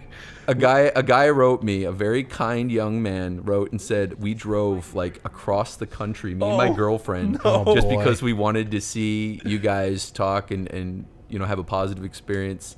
And he's like, I've never been so disappointed Oh, ever. no! And I crumbled in bed. And I was just my like, God. oh my God, what the fuck did I do? Well, don't worry, Mick. And then I got to see all the GIFs and fucking videos. It was great. The GIF of Sandra is my favorite. You were showing me videos of it with Mick passed out on the bed there. I'm sorry, Mick. You were there when I woke up and was dazed and confused. Yeah, you fell off the bed. It's a true story. Fuck it, but Mick. Hey, look, he's back. Mick, I will say, it could have been worse. Oh, you killed him. It's gone again. Could have been worse. Yeah. It's true. You could have sprayed shit all over the table. You know, I remembered briefly that, remember when I said I was going to go to the bathroom and then like I wasn't gone very long? I have a brief glimpse in the blackout where I actually just peed in the sink behind the stage. Jesus. You know they have sinks behind that stage? Like, oh God. Well, I hope they invite you back. Mick, I hope you cleaned up after yourself. I did not. Oh, Mick. I didn't clean up anything. Are you kidding? Mick. I was This is a why they're wreck. upping the prices for MagFest. To be Clean fair, up the Chinese pee boy. to be fund? fair, they were never really fair, were they? I fucked up. I blacked out. I was an idiot. I burped at the same time that you farted. That You means guys you are caught it. connected. That means you caught it in your No, mouth. because I was blowing out. So the gases Yeah, met. you caught it and then you belched They it met out. in the air. This is and a they- life hack, guys. Take notes. Julian, you had the north The signal. warm he had the front south had signal, the warm magnetic. front met the cool front, and they formed a tiny little tornado of like gastrointestinal wind. This is what the Hadron Collider was. The Large Hadron. Is this It was what a- we it was thought a- reality would implode on itself? Yeah, it was a really long tube. One person at one end farted, and the other one burped. Chris, what was your favorite sleepy cabin memory? Was it when you slept in the cabin? No. Actually, the few times I slept at the office that we had were really scary because there was house centipedes constantly out, and I was always slightly aware of them. I didn't want to sleep. And other times we House tried. centipedes stay away from you. No, they don't. They're still Yeah, they spooky, do. though. They don't stay away from you. Yeah, they do. And they still freak you out just knowing they're around you. Also, we kept having this one police officer that kept showing up being like, "What are you doing here at 4 in the morning?" We'd be like, "We walked here, sir. This is our office." It's like, "Nobody works at 4 a.m. Your dad." I don't think He it starts helped. shooting. I don't think it helped that the office was like a garage. Yeah, it was a garage. Oh. Yeah, it was just like a warehouse, like garage unit. We had a good little setup for a while. Yeah, of course. I remember one time there was a leak from the bathroom that got out into the main room, and we were all like, "Oh, thank God it didn't hit the And then it computers." became the leaky cabin. No. I was like, thank God it didn't hit the computers. And then we just left it there. And then the next day we came back, all the computers were super wet from bottom to top. And we were like, what the fuck? And it was because it had like evaporated up at the computers. So I had to go get a dehumidifier from some store. Ah, fuck, you saw me. And it fixed it. Ugh. That's actually, that computer like there has been been through so much. Is it really? Yeah. I've never held on to any computer. I think the computer that I have right now is probably the longest one that I've had. And that's only about 2 years old. I've had pieces of this computer since Ireland. I brought them over. In pieces? In pieces. Couldn't, like, Andy Dufresne escaping from Shawshank You Penitentiary? know what fucking sucked? When I first brought my shit over from Ireland, I bought a power supply while I was in America because I was like, an Irish one won't work here. And the first hard drive I put in got fried instantly from the power supply. What? Yeah, and I'm like, that's not supposed to happen. And when you open the computer, everything got converted into shamrocks. No, it got deconverted from shamrocks. Stupid. It's not Who's our being national mean during this currency. playthrough now? Stupid. You are stupid. Chris, did you ever forge money? No. I forged a fake ID when I was very young. Oh, Did you God. really? Yeah. Wait, you forged it or you got one? I forged one, but it was for my sister. But you said it was for you. No, it was I said I forged a fake ID. But you're confessing to a crime, Chris. I know, but I was like 12, so it doesn't count. You said you did it for you. The police are coming. And it said McLovin because The police already got involved with it. Oh, did they? Yeah. They arrested your sister? No, what happened was Did you do it just to get her in trouble? No, this is the You story. framed your sister? No! Hey, wait You're a not minute. listening! What happened was, my sister's friend was like, oh, I'll make a fake ID, I'm queer cool, and then he fucking made a really shitty one, And everyone in my sister's friend group were like, "This sucks, you fucking idiot loser." And then my sister came to me because she knew I was good on a computer, and she's like, "Can you make us fake IDs?" And I was like, "I'll make you a fake ID or two." What do you do? You just fucking... I went and because Irish IDs look fucking awful. You literally just photoshopped, scanned in an ID, and changed the name. I did, yeah, and I did it for her, and it was so good that she fucking lost it. And then the police somehow found it on the street, and she got called up, and she was like, "Oh my god, I'm so dead," and like, well, maybe she shouldn't have lost it. Yeah, I know, right? And then so the police called her up, and they're like, "We need you to come in." And then she went in with my dad, and they were like, "Is this your ID?" And she was like, and she started crying, and they're like, "What the fuck is wrong with you?" And they thought it was real, so she just like admitted. Oh, so she outed herself. Yeah, she outed herself. And then that's that story. So in the end, I was so good. And then they put her away forever. They put her away. She still rocks to this day. Did you guys ever think cartoons were real people? Never, not even for a moment. No, not even when you were really young? Yeah, when I was young, yeah, definitely I did. I used to think video games were real more than cartoons, though. I don't think I ever thought cartoons were real. I don't know if I ever, like, truly believed they were real. I just kind of, like, hoped. Yeah, yeah. I thought they were real until I was like 6 or 7. My dad told me they were real. He purposefully taught me that they were real. Go over how that works. Like, you thought SpongeBob was like fucking kicking around, and SpongeBob wasn't out yet. He told me the Simpsons were real, and I said, "Can we visit them?" And he said yes. Like after a while, and then I waited months. And I was like, "Dad, can we go visit them now?" And he was like, "No, they're not real." And I was like, "What? What do you mean?" he lied. Like, he told me they were real, like Santa Claus, and I believed it. The greatest scam of all time. Is this true at all? This is 100% true. I swear. I swear. You were waiting for weeks to meet the Simpsons. Months to meet the Simpsons. Who did you would have talked to the most of the Simpsons? Bart. I wanted to have skateboard and stuff. So what you? Oh, you big fucking bitch. That's it. Yeah, I wanted to meet Bart. I wanted to hang out with Homer. He seemed cool. Wanted to pet Santa's little helper. So wait, how excited were you for this, and how often did you like bring it up? I was very excited, but I brought it up like twice. The first time I was like, "Dad, are the Simpsons real?" I was like, "Yeah." He said something like, "They're really nice," and I was like, "You know them?" Like, "Yeah, I know them." And then, like, "Can we visit them?" "Yeah, we can visit them. Just like wait a while." How often did you think about that, though? Not even how often did you bring it, but how often did you like think about the fact that the Simpsons? That must have changed your whole life. I mean, I thought like after that, every time I watched cartoons, I was just like, "Wow, they're all real." Like I watched Scooby Doo. But no, yeah, I don't think I thought about it a lot. I just remembered one day I was like, "Oh yeah, we were supposed to visit the Simpsons. Dad, are we still gonna visit?" If I was told by a parent that the Simpsons were real, I would think about that like daily. I think. Life was better back then. I didn't have to think about the Simpsons to soothe my pain.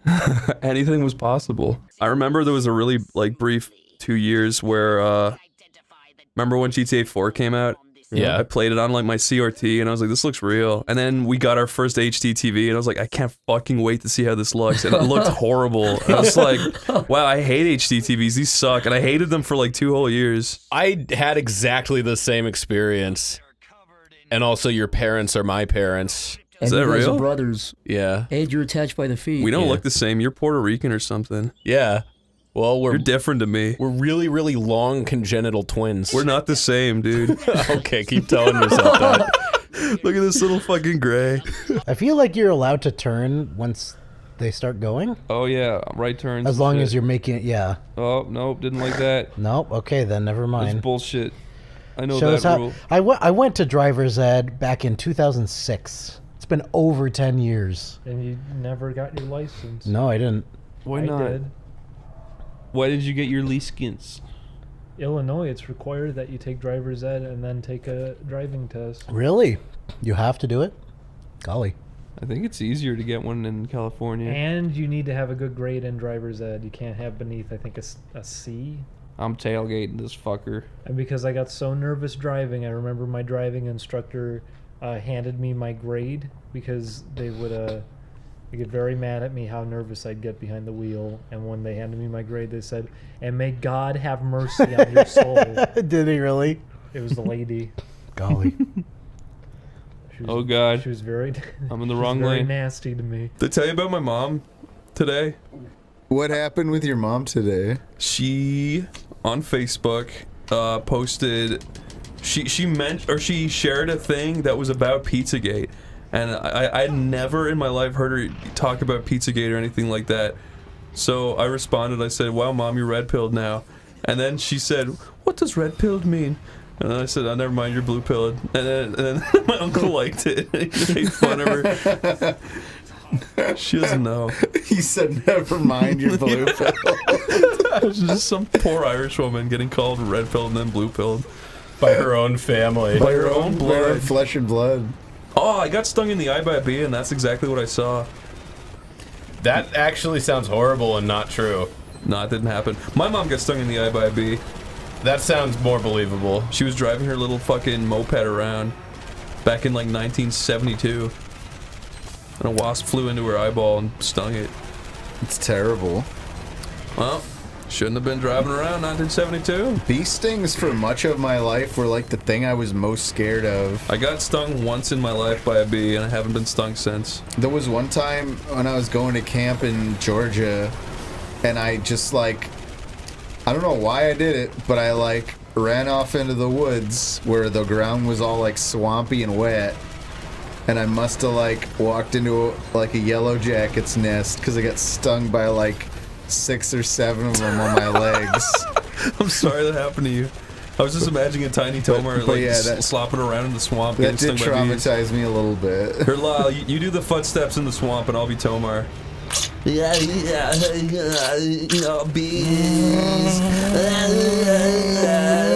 Bees, oh my god. I'm not even upset, I'm just saying, yeah, bees. Yeah. I should basically like move out of the bees. Oh, baby Tomar. That's what little Tomar sounds like. Oh my god, these bees are so much pretty much I went into this bee patch expecting not to find bees, and now there's bees. Tomar, when did you grow your voice? When did I grow my voice? Yeah. Like, when did I start sounding like I sound now? Yeah.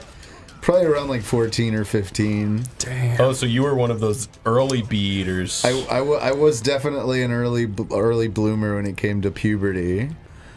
My voice never broke. It just got like 1% more different every year up until now. Oh, that would be good. Let's de-heal each other. Oh, dude, yeah, that'd be sick. Oh, I actually kind of did that one time. Healing is totally the new scalping. One time, I had a kitchen knife, and I had a really big callus on my foot, and I just kind of sawed it off. With, like, an actual saw? Like a serrated knife? With a knife, yeah. It was the bottom of my foot looked so fucked up and raw, it was funny. It's horrible. I only did it once. I swear I won't do it I'm glad again. you didn't get a bad infection and die at that whatever age that was. That was like a year ago. I'm glad you didn't get an infection and die at, what are you, 27? Yeah, I was 27 at the time. When I was a kid, my dad just fucking like picked off the nail of his pinky toe and just never acknowledged that he did it. The entire nail? Yeah, he just pulled off the entire thing and just acted like it was normal. Some people are fucking weird. Did it grow back? I didn't fucking ask to see his feet every day. I was like, you don't want to see daddy's feet every day? No. Okay. Well, a guy in my class, he picked a mole off the back of his neck one time when I was sitting next to him. Was he the guy that wanted to see his daddy's feet every day? I Is don't he the think same so. guy from that story? No. Oh. But he picked a mole off of his neck and it was just bleeding all over his shirt. And I was like, why would you do that? And he was like, I think I might have to go home. Like, we're whispering to each other. There's just blood all over his like neck. And then like the teacher's walking by and it's just like, what's going on? It's like, sir, I picked off a mole off the back of my neck. It's like, would you ever fucking go home? I've definitely not with a mole, but like when I was like a teenager and used to get acne, if like I ever got one that was like big enough, I'd just like fucking cut it off. I'd do that, but just like with my fingernails, so it would be real messy. Why won't he jump? I never had that bad of acne, thank Christ. I didn't either, but I would have like very rare moments where it would just mine was flare pretty up bad when I was in like high school. It's middle fucked to high up school. that if you pick at your acne and when you have it, it just fucks your face forever. I still know people who have like really scarred faces from back then. Oh, there was this huge ass spider in my bathtub. Did you fucking kill it? No. Oh. I would never. Would you actually never? Are you one of those people that don't kill bugs? No, you know what? If I feel like the bug is dangerous, then I will. But I would rather try to capture it in a glass and throw it outside. Yeah, it is weird how empathy kind of goes in and out, like, kind of depending on what you do. Because, like, I used to, like, not care at all about shit. Like, I used to have a fucking rat problem. And I got used to killing, like 2 to 4 rats a day. So I got, like... For how long? For, like... 4 years. You're telling me that you killed like upwards of like thousands of rats? Probably. What the fuck? I didn't know that. You told me you killed a rat one time. I didn't know you killed. No. You're the fucking rat holocaust over here. No. Well, okay. That's why rats are so shit, right? Because they fucking multiply. Yeah. So like, if you have like a rat problem, like a real rat problem, I did not know it was that bad. They fucking They literally like. It'll be like you have to kill them all, because if you don't, then they fucking they come back so strong and they like die in the walls and they fucking like your place of living literally starts to reek of death if they die in the walls. What was your rent like there? It was $600 a month, so not bad. Yeah, I mean, that's what you're paying less for. Yeah, exactly. Having little rat critters. Also, my landlord was a fucking insane person. It was literally like a Frank Reynolds, Charlie situation. Okay, I get you. But yeah, no, like, what did you do with all the rat bodies?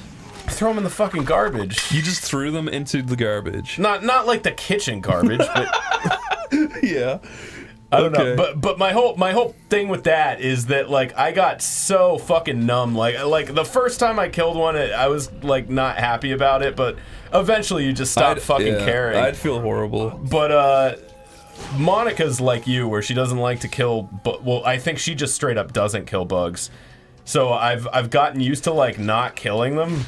Like and now I'll kill a black widow because I feel like that might cause problems, but like.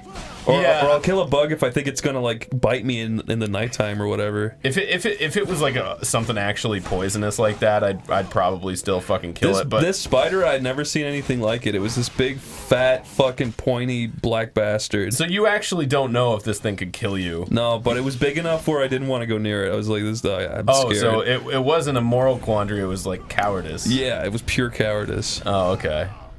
I thought we were gonna have a discussion here about that, but no, you're just a fucking pussy. I am no. When it comes to bugs, I am a pussy. I don't like them. See, I never got that with like, I never got why you'd be afraid of something that you can just like mash with your thumb. I don't like anticipation. Like the anticipation of if it's gonna bite me or not. It's like if someone's gonna like, if you know someone's gonna like shoot a gun. What I don't like is waiting for it. You know. Yeah. No, I get that, I guess, but like, I also don't like basic pain, like getting bit by things. I guess there's no arguing with that. God of War's got climbing. We got to do also climbing. But we might as well give you his same weapon. I told you about the God of War composer story thing, right? No. What's that? Where when I was like 16 or 17, I made that God of War 2 theme. Oh yeah, the whole Devil's Pot of Tea. Yeah, I made that, and then he sent me an email, the composer God of War, and he was like, that was fucking awesome, I want to show this at an award show. And then I responded, I shat my pants, I was like, oh my fucking god! And then I emailed him back, and I was like, yes, please, dear God! But then I guess he just kind of forgot about it, and he didn't respond.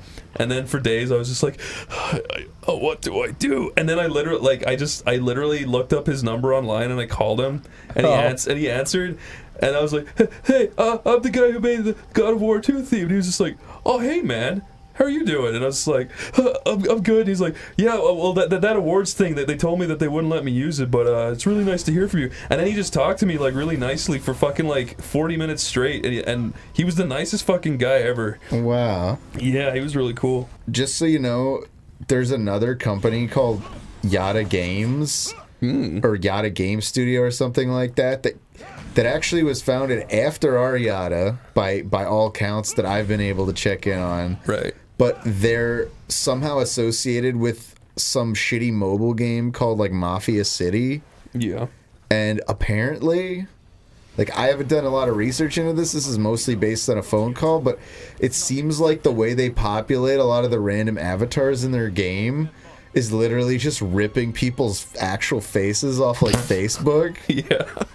And I don't know if this lady was crazy or what, but I one day get this call from an angry mom to our voicemail. We don't even have we didn't have a real phone number that actually goes to a phone. We just goes to a voicemail, and then we'd return the call if it sounded like not stupid. Yeah. But yeah, this woman just seemed really upset. She's talking about like suing us and stuff. So like I'm like, all right, maybe I should like at least clear this one up. So I called her back and explained to her that like her being angry lasted only about like the first like minute until like I got it in her head that okay, that's not us. That's actually another company that's using our name. And the truth was, even at the time, we were thinking about maybe even pursuing legal action to make them stop. So wait, what was the what was the thing she was mad about? I forgot to. She claims that her like 13-year-old daughter's face is in this fucking game about like, you know, selling drugs and fucking whores or whatever. That's fucking messed up. And so if that's true, like I think she was totally justified in being mad, and I basically told her that I'm like, that's really messed up. Like, I'm sorry to hear that's happened to you, but I have literally no contact with these people. They have nothing to do with our company. They just happen to also have Yada in the name of their company. But she then used that opportunity to just like sort of, you know, yell at you, tug on my ear for the next like 20 minutes. So I did stay on the line with her because I didn't want her to think I was like rude or mean or make a bad impression on the company. But Make it sound like you're a suicide hotline. I legally couldn't hang up. I could legally hang up. I care about Yada. I didn't want us to like get bad press for something that was avoidable. That company, fuck them. Did I ever tell you about the time I stole the first 10 minutes of the Mario movie and wrote it as an essay in school? What? Did I ever tell you about Did you get an A+? No, tell like how. Oh, I was in like primary school, so I was like 11. But the teacher's like, write a fictional essay, and I just wrote down the first 10 minutes of the Mario movie. Jesus. How did it end? It didn't. I got as far as the baby hatching. Oh no, I got as far as I wrote down like, it's raining. A woman runs through the rain. It's that kind of shit. One of the first viruses I ever got was, fucking naked lady would appear on screen spreading her pussy and try to connect to a server to buy something. And it would come up every 10 minutes. Did you get Bonzi Buddy? Nope. I had Bonzi Buddy. Did you really? I actually got Bonzi Buddy as a kid. Like, I think I downloaded you all thought of it those. was fun, like, or Yes. or because you knew, because like, I oh, liked clickable. What were they? Clickmates or something? Desktop buddies? Yeah, like desktop buddies. I had one of those. I loved the idea of those when I was a little kid because I'm a baby and I was entertained by simple things. So I fell for Bonzi Buddy. I got Comet Cursor. I remember. What else did I get? I downloaded so many of those. So is Bonsai Buddy just considered a virus? Yeah, because it would mail out personal information Really? to their servers, and it would ask you for it all the time too. Whoa. I never really heard of it until recently. But it's a little purple monkey, right? Yeah, I was using the internet since like 1996, so that was not a good point to let a small child on the internet when everything was very easy to exploit. I'm trying to remember which one I had. I had a desktop buddy, but I can't remember what it was. I had a turkey and you could cut its head off. I had something that walked around the screen. It was the fucking Bloodhound Gang. It was the fucking little monkeys from that video. Oh, really? Yeah. And that was a virus. Was it? Yeah, I remember it fucked up my computer really bad. Was it official? I don't think so. Did they sing the song? I forget. Oh my god. They'd say sex baby, then they point to the corner and a pop-up ad appears and I had a game called Warning Forever that was free and I loved it, but every time I installed it, it fucked up every computer I ever installed it on. But I still liked it so much that I kept doing it. I mean, I remember doing... The thing was, I had family who were paranoid about viruses, so I had... My favorite game for the PC when I was younger was Windows 3D Movie Maker. I loved the shit out of 3D Movie Maker. I'd play it all the time. I had Nickelodeon 3D Movie Maker too. And what ended up happening was that it crashed one time, just because things would crash all the time. Yeah. Because Windows is unstable.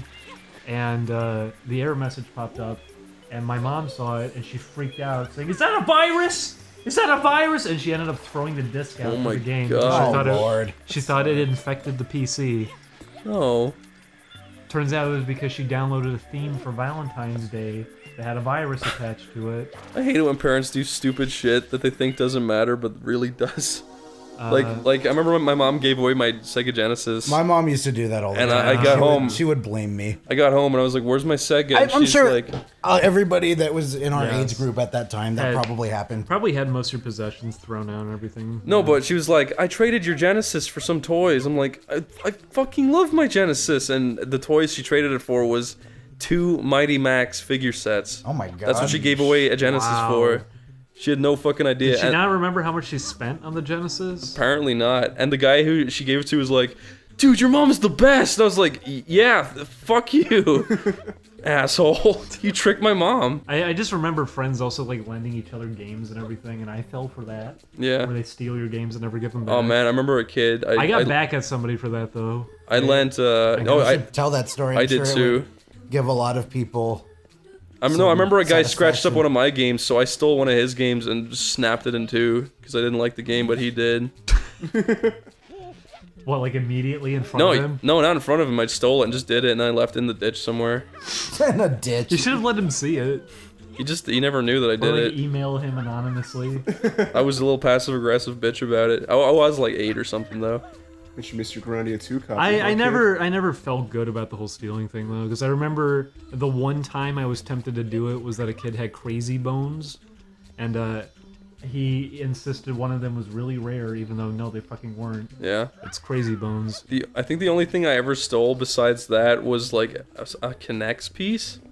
And I felt so guilty. I ran back to the guy's house and I slipped it back into his thing. That was the same thing that happened, was that he brought over a Pokemon thing, and he left it under something. I was like, "Oh, well, I'll keep it." Yeah. It'll be like stealing it, and I'll have it. No, he freaked out and was like crying and everything. Like, "Where is it?" I felt so fucking bad. I snuck it back in the room so he could find it. And I was just like, "Okay, just take it, please. I can't do this." No, yeah, stealing ain't good. No. I remember one time I was hanging out with this girl that There's plenty of people who don't feel bad about it. No, I was hanging out with this girl. I'm like, "Oh, she's so hot," and she's like, "I stole this like sweater the other day," and I was like, "What? What? Okay." She's like, "Yeah, these people who own these stores, like, they don't even get affected. Like, it's a big chain." I'm like, "They're gonna get fired because of you fucking idiot." I think I was getting another It's job. the most unattractive thing ever. My parents own shops too, so it like hit home. Yeah. I fucking hate bitch. Dude. Yeah. When it's a thing with kids, like I expect it at least, but it's when if No, you're she was talking- like 20. Yeah, that's the thing. If you're talking to adults who are still doing that kind of thing, that's when it's They're not worrying. stable people. Yeah. Because I knew somebody years back who every single day would brag like, "Yeah, I went to a party and I stole like 3 I laptops." stayed with these fucking scumbags in college, and they were like, "Oh, we went to a party last night, stole an iPod." It's like, you're fucking idiots. And I started locking my door after that. I was really fucking worried. And then they were like, "Why didn't you ever hang out with us?" It doesn't make you look cool. Because I don't want to fucking get robbed from you fucking psychos. They're like, "Chris used to hang out with us. Now he just locks himself in his room." It's like, yeah, it's because you steal from people. Mm-hmm. You don't want to be an alibi. And I don't want to bring it up with you because a normal, mentally stable person wouldn't do that. So I don't know what you're capable of if bringing up something like that. Well, yeah, you said they say, "That sucks. Let's steal from him." Yeah, pretty much. Let's beat the shit out of him. He knows our secret. Let's fucking kill him. The most I ever stole was my friend's Pokemon, and he said I could earlier, but I just stole his Game Boy from his backpack while he was in detention. Then he got really mad because I did it without his permission, and I felt so bad I never stole again in my life. Some people just literally don't have a conscience. You know how schools do those things where, like, oh, we don't want to, we have to raise money by having kids sell candy bars. And I just fucking, I brought back one of the boxes that we were supposed to sell, and I just ate all the candy bars. Oh, really? It was really, like, I was really ashamed of it, too. And my mom was, like, really mad. She was like, "I have to fucking pay for all this now because you didn't fucking sell the candy bars." I despise school so much. So much. School is, I'm so happy that I never have to do it again. Yeah. I still have nightmares Of course. I have so much nightmares. It fucks you up. It's not good. Do you have dreams that you're back at school and Yeah. you never finished? Yeah. Yeah. Okay. It's always dreams that you were like, oh, there's a test you didn't prepare for, or like, I've literally had I've had dreams, and I know that it's such a cliche, but I've had the dream where it's like, oh, you thought you were done with school, but turns out you didn't actually graduate, and now you got to go back, and you forgot everything, so you're gonna do really poorly. I mean, that's the sort of dream. The thing is, I don't have it like, oh, actually, now you need to go back.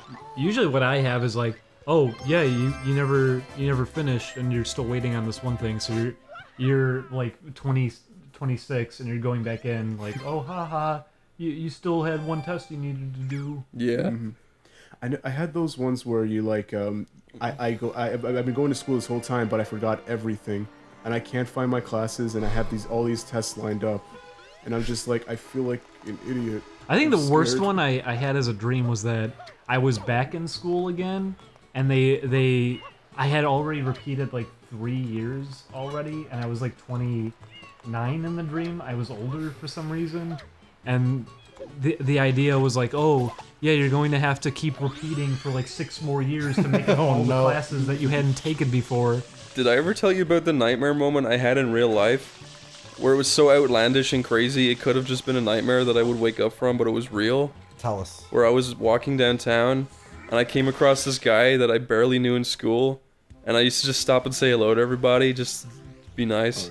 And then I said like, yo dude, how are you doing? He's like, not good. And I'm like, why not? He's like, I got cancer. I'm gonna die in 2 years, dude. I'm like, That's the Always Sunny pilot. no, but this was real. And he's like, I'm gonna die in 2 years. And I was like, what? He's like, it's not, I can't do this. I was like, what? I'm so sorry. He's like, it's not, fuck you. And he like walked away, and I was just like, what the fuck? Jesus. It was bad. That's heavy. And I was like, Jesus, was that real? It was weird. I know a lot of people here don't have faith in you, but I believe that you can do this. I think I'm actually the best gamer, apart from like maybe my dad. Or DSP. He's pretty powerful. I mean, he's won several awards. The award for the only person to ever have like jacked off on Twitch. Oh, come on. He's not the only one. He's a prestigious, respected member of the community. Well, I don't hold it against him or nothing. He didn't invent it, but he certainly pioneered He certainly popularized it. I think it's kind of cool. I don't know, I'm gonna die. I will say, when I streamed on Twitch, I was so paranoid about doing that every time I would stop streaming, I would like restart my computer immediately after, just on the off chance that like, for whatever reason, I'm sure like, that's happened to people where for some reason it looked like their program was like not live still, but they were somehow. Whoa. Yeah, I was ultra paranoid about that. I told you about that one time where I was streaming and then my laptop died that I was streaming on. Oh fuck. And then I was like, okay, whatever. And I just ended the stream because my laptop died. But I went into my bed and I was about to jack off. And I was just like shuffling around. I plugged in my laptop to charge it back up. And then fucking I got a text message from Jules. It's like, hey man, just let you know you're still streaming. It's like, what the fuck? How long were you offline for? Like 5 minutes. So wait, how was the stream if your laptop died? Cause when I plugged it back in, it turned back on. Even though the lid was shut, it acted like it wasn't. It acted like it was open. So people just heard Blacklist for like 5 minutes? Yep. That's fucking scary. So you were laying on your belly with your legs off I your was bed, peeling my about to do foreskin your... back, picking the smegma out, about to get ready. You were peeling your cock like a banana, I ready was to go. pouring vegetable oil all over my fucking Johnson. Tell. Oh shit. And I was inspecting it for cancerous like lymph nodes. Yeah, like lymph nodes.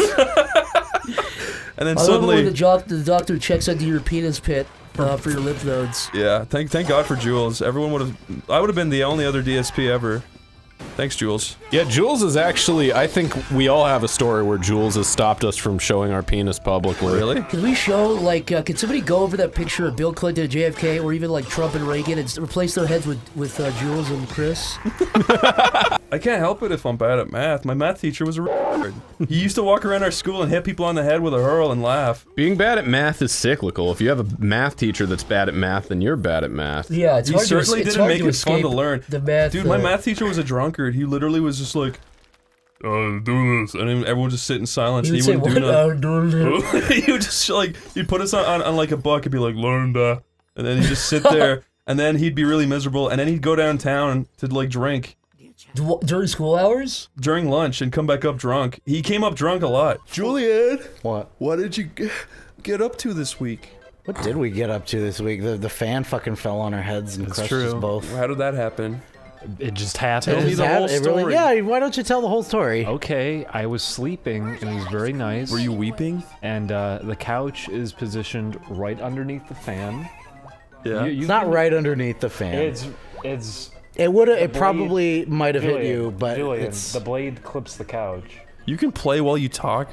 But it was I was sleeping and I heard loud knocking. I thought, oh, someone's at the door because we had ordered something, and I keep missing the mail person. Yeah. So I freaked out. I got up. I was gonna go answer the door, and then just as I get up to go over to the door, just as I'm heading over, the fan crashes down on the floor ceiling behind fan. me. There's a spinning ceiling fan. Yeah. Did it spook you? What was the noise you made? I heard you shout, and then I heard because I think you said "oh" right, because you were like, "Oh, it's the mailman." Yes. And you woke me up. I heard you shout, and there was a big crash, and I fucking jumped out of bed because I constantly worry. Fucking hard. I constantly worry about like some horrible thing happening while I'm asleep, and then I miss it. Would you live in this world, Chris? In this forest? Yeah. It seems like there's a lot of pollen in the air. Do you not see these like 10-foot fucking like? There is a lot of I am these already... like 10-foot like what are those called? Dragonflies? Yeah, No, thank that you. would be. Dude, I had a fucking fight with a dragonfly in my backyard one time. Oh yeah. He kept flying down and like fucking with me and like flying into my face, and I'd be like, "Go away!" And I keep like screaming, and then he'd like fly away like hundreds of miles I'm into trying the to air. fucking get this. He'd fly into the stratosphere and come back down and fuck with me again. Yeah. And he came back like 20 times. It was pissing me off. Now, are people gonna draw him next to the giant crab and the 30,000 foot brontosaurus, Chris? 30,000 foot. You psycho. Okay, so one time, You liar. Well, no, I'm not a liar. One time I was on the internet and I was very gullible, and it said biggest dinosaur ever discovered, and it said that it was so big that its heads would be sometimes in the clouds. And I believed it because I'm an idiot. Wait. I was like, well, that's possible. Anything's possible. And then I told Jeff about it, and he made serious fucking fun of me. I just said like 737s fly at like 20 to 30,000 feet. And then they were like, Chris, its fucking weight would fucking crush its own body. I'm like, what? That doesn't make any sense. The bigger you are, the stronger you are. What are you talking about? It would be several miles high. That's the problem here. Yeah, and like, why did I believe that, Jeff? What were you referring to? It was a fucking dinosaur I saw on the internet. It wasn't even fucking. Just some fucking sick bastard made it. You're I don't just a know. gullible child, Chris. It's okay.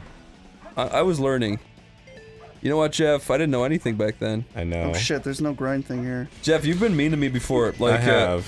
I don't know if we ever told that story on here. Shoot. No, you should tell it. It's funny. But when I first met Jeff, that story rocks. I met him at Newgrounds and we were getting on real good. And then he walked away from his desk for like 1 minute, and I went on his computer and I left myself a review as Jeff saying this cartoon kicks ass, and he got really fucking mad. Then he went on to my account and he fucking hacked me. You didn't hack me. You went on my account. You and left. You went home and you left yourself logged in on one of the computers. So I said, all right. I rubbed my hands together and I'm like, time for some payback. And I wrote a huge confessional that Chris O'Neill, was coming out of the closet. And then Chris didn't. I guess I did that while Chris was in the air on the plane, so he couldn't do shit about it. I don't know if I told this story. I feel like I might have. It's also kind of on topic because we're playing a Sonic game. But my dad, it's also kind of my dad's fault that I was even into the shit to begin with. Oops. But there's this thing called PAL Comics. Yeah. And I had downloaded a bunch of the comics because I was gonna practice drawing like the porn. Like I was gonna practice drawing the bodies and like learning anatomy and also jerking off to it later. Yeah. And my dad had brought the computer to a guy, like an IT guy, and he confronted me about it. And the guy had fucking printed off the pictures, and there was like 10 pictures of these like really bad. He printed off your porn? Yeah, and What a loser. And he gave them to my dad, and my dad gave them to me. And he's like, "Do you want to talk about this?" I'm like, "Oh yeah, I downloaded that." He was expecting this like long pep talk. What do you expect? But I smacked him with like, "Oh yeah, no, I downloaded that. I'm sorry." And he's like, "Oh, don't do it again." And that was it. It was conversation over. Man, I remember one of the very first times I went on a porn spree when I was like pretty young. My mom and dad found a bunch of history. And dude, once you learn how to delete history, I didn't know about history. Like they fucking either. kicked my feet out from underneath me. They're like, "Chris, come into the kitchen," right? No. And These stories make me fucking. They sit me down and they're like, "So we're noticing some weird looking things in the history here," and it was very vague. All of the websites weren't called like "man fucks woman." It was all like stuff like. It was just weird, vague words I can't even remember. But they're like, "Chris, if we click on this, it's not going to be anything bad, right?" And I was like. No. And then they were like, they stopped and they paused for like 5 seconds. And my heart was pounding and sweating, and it was like, okay, and I deleted it. They didn't even click on it. I was like, oh my god! Why did they not click on it just to fuck with me? I don't understand. I would have done it. What? I gotta tell you the first. Oh no, death chamber. All right, well it's time to turn my brain off. This place fucking sucks. Okay, so I gotta tell this story. So the first time I found out about like history and that you can't delete it. You can delete it. Well, I didn't know that how you search through like the address bar, it like saves it permanently unless you do a certain thing. Yeah. So what ended up happening was like, I was with my sister. We were just fucking around. This is weird to even think I was with my sister, and I was with my sister. And we were just like typing in things like poop and pee and shit in like in the search engine, and then we typed in like gay men and like fucking dicks and stuff. And the first website is like cowboys and stuff, and we were like laughing, but it was like really like low quality like websites and shit, and it was like the kind of stuff you'd see on NeoGAF and. I didn't know that the literal search term of gay men would be in the address bar. When my dad opened the fucking search term for Google. Yeah. So. Oh no. He called me and he's like, "Cork, get in here." And he typed in Google and gay men appeared. The website with the gay cowboys like pulling the pants slightly down, and I'm like, "Oh shit!" And I was like, "Fuck!" And he's like, "What is this? What's the meaning of this?" And then, since it was me and my sister, I was like, "We didn't know." He's like, "Oh, you were both doing this?" And he's like, "Oh, you're looking for penises and shit." And we were also laughing, so he's getting really pissed. Yeah. But oh my god. It's just so funny. You never realize that like a letter will be associated with the fucking search term. Oh god, it was so funny. It's hilarious. Fucking, did you ever have that moment when you were younger where you're like, "Am I gay?" And then you try it? Yeah, I tried sticking stuff in my ass. I didn't like it. It didn't work out. I didn't mean like that. I smelled like watching I tried a gay bananas in video. like CD cases and didn't work. Sticking CD cases in your ass? Yeah, the ones with the rods that you put CDs on. I used the trash bag as a condom. I think I said this.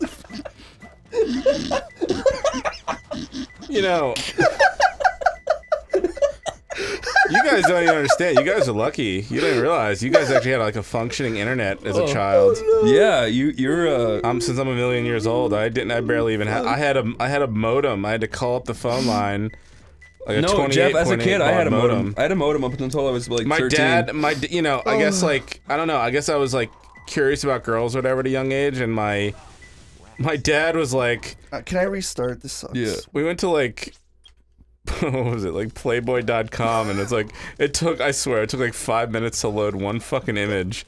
And it just started like going like line by line, and then my dad just like winks at me. He's like, "Yeah, you just sit here, you check this out." And he leaves the room. What? But I swear to God. How old were you? I was very young. I was 1 year old. I was My 2. old man set me down on his lap, made me watch porn at 1 year old. I don't know. I was like 12 or 13. Okay, that's normal. And he's like, "Yeah, you check that out." But it was like, I'm just sitting there. He was just making sure you weren't gay. Well, I would master plan. He probably would have been one of those guys, maybe mildly sad if I was, but you know, I don't know. I'm sure it would have been accepting either way. But Dad, I don't want to watch porn. Did you have any terms like that though? Whoa, terms? Yeah, like, did you do anything like what I just did? Like, did you search for stuff without, Did you like, shove realizing... bin liners up your ass? Yeah, did you search, put Crayola markers in your ass? Did you fill up bin liners with farts and let It's them funny. loose? My dad had this. I think he had this. I like how you just went. He into, had like, this a porn porn. I conversation think that with was this. on floppy disks. Oh God! And they were almost like GIFs at that time, or like 64 megabytes, right? No, it was like 1 meg or something. It was Worse. crazy. Like those literal black floppy disks. Yeah. They Yeah. held like 1.1 megs or something. It was crazy. But it was like a black and white animated GIF, which was like at the time it was like, whoa, this is like full motion video. That's and, crazy. You know, he had those discs. I found them and I watched them. My uncle had a bunch of weird fucking porn magazines. They were called Bizarre, and they had both porn and gory pictures in them. Yeah. Really? Yeah. That's Fucking- creepy. Yeah. Fuck you, uncle. My dad's made me see weird shit. Like, I think I said this before, but Yeah. like my dad showed me like the Faces of Evil, which is a really, really fucked up thing. He showed me the Faces of Evil, and he's like, yeah, you're not gonna like this. He's like, but I'll let you watch it. I'll see. Like, he was curious how much I could watch it. Like, he wasn't sure if I would avert my eyes, but seeing animals get like fucking, just like seeing that kind of shit was. Like, I couldn't look away. It's almost like, you know, when you see like a car accident, you're just like fascinated by like the idea of a car accident happening. Yeah. And your head can't turn away. So he was like, all right, you need to Yeah, I stop remember that watching stuff. this. And he like did that. But then he would like turn on things like Indiana Jones, the scene where the guy's face is melting off, and he would turn it in slow motion and laugh as I fucking bawled my eyes off. And he just like keep like the fucking the guy's like face melting. Yeah. He would turn that up to fucking Let me ask 11. you, like YouTube, like what was like traumatic shit you saw as like a little kid?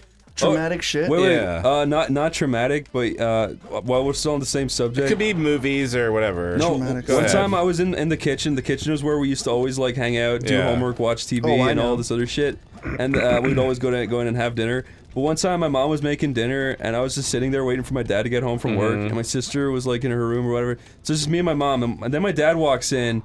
And then right as he walked in, this show started, and it was called Eurotrash. And it was like, I was like, oh, what's Eurotrash? I've never heard of this. And then it was just like, welcome to Eurotrash, where everything blah. It started talking about really gross shit. But it's like, now let's begin. Here we have 40 naked men hanging out, wrestling in the dirt, and it's like, and it talks about like their fucking dicks and stuff, and you can see their dicks like, and they're all wrestling Oh each my other God. and flopping around in the mud. That's hilarious. And then it played a song that was like 20 centimeters, and it's like talking about their dicks being 20 centimeters long and shit. Yeah. And my dad just walks in, he's like, what the fuck is going on? I was like, it just came on. It's on TV. And he was so fucking pissed off. He's like, don't you ever watch that again. And I was like, oh, whoa. Oh my God. It's like, what? It was just on fucking regular old TV. I don't fucking understand. One of the funniest things you can do to your friends is Photoshop their eyes to be slightly yellow. Really. Why is it the funniest? Oh, you have jaundice, dude. It's like, hey, I sent you your pictures you wanted. Hey man, I took these pictures in my house. I do enjoy fucking with people with Photoshop. Did I tell you about the story where Jaxie convinced like a girl that she had ghosts in her house by like really quickly snapping like a screenshot and like dumping it in Photoshop in like a minute? Putting a And ghost in the photoshopping picture? a ghost in the background, yeah. Was this person your actual friend? Or No, was it this just was like somebody a random person on like Justin TV. Wait, what? Yeah. Was this a complete stranger? Yeah. She and like a couple friends were just like hopped into like some random person's stream. It was like this girl, she was maybe like 18, and Jaxie's like, I think your house is haunted. She's like, what are you talking about? No. She's like, yeah, I swear I just saw a ghost behind you. And then sends her this thing that looks like a screen cap she just took. And it's got this weird like silhouette figure behind her. And she just fucking turns like white on cam. Oh my god. Herself became a ghost. That's so fucking mean. Did you ever clarify? Did Jaxie ever clarify that it was not? I don't think so. There was not really a phantom. I don't think she ever did. That's why I honestly hate Jaxie's guts. She's always up to like no good. She's been photoshopping me in a casket for years and threatening me.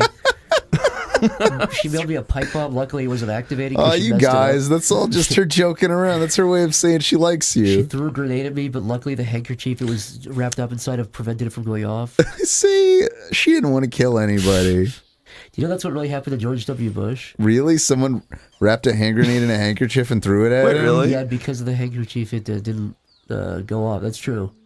I did not know read that. that on his Wikipedia. I did not know that a handkerchief could disable the function of a grenade either. I forget exactly the logistics of it, but definitely that is what happened. In real life, if you had to go to the casino, that would suck. I did have to go to this casino. Well, yeah, did you accidentally fall into a pair of spikes? No, my mom and dad were like... Did you get stuck in here and almost suffocate? Luckily there's a spring you can hold down. No, worse things happened. My mom and dad you were like... you went to bouncing area over here. My mom and dad were like, we're visiting soon, but we want to go to Vegas. Would you go with us? And I was like, nah, I don't want to go to Vegas. And they were like, but we're going on a road trip. And I'm like...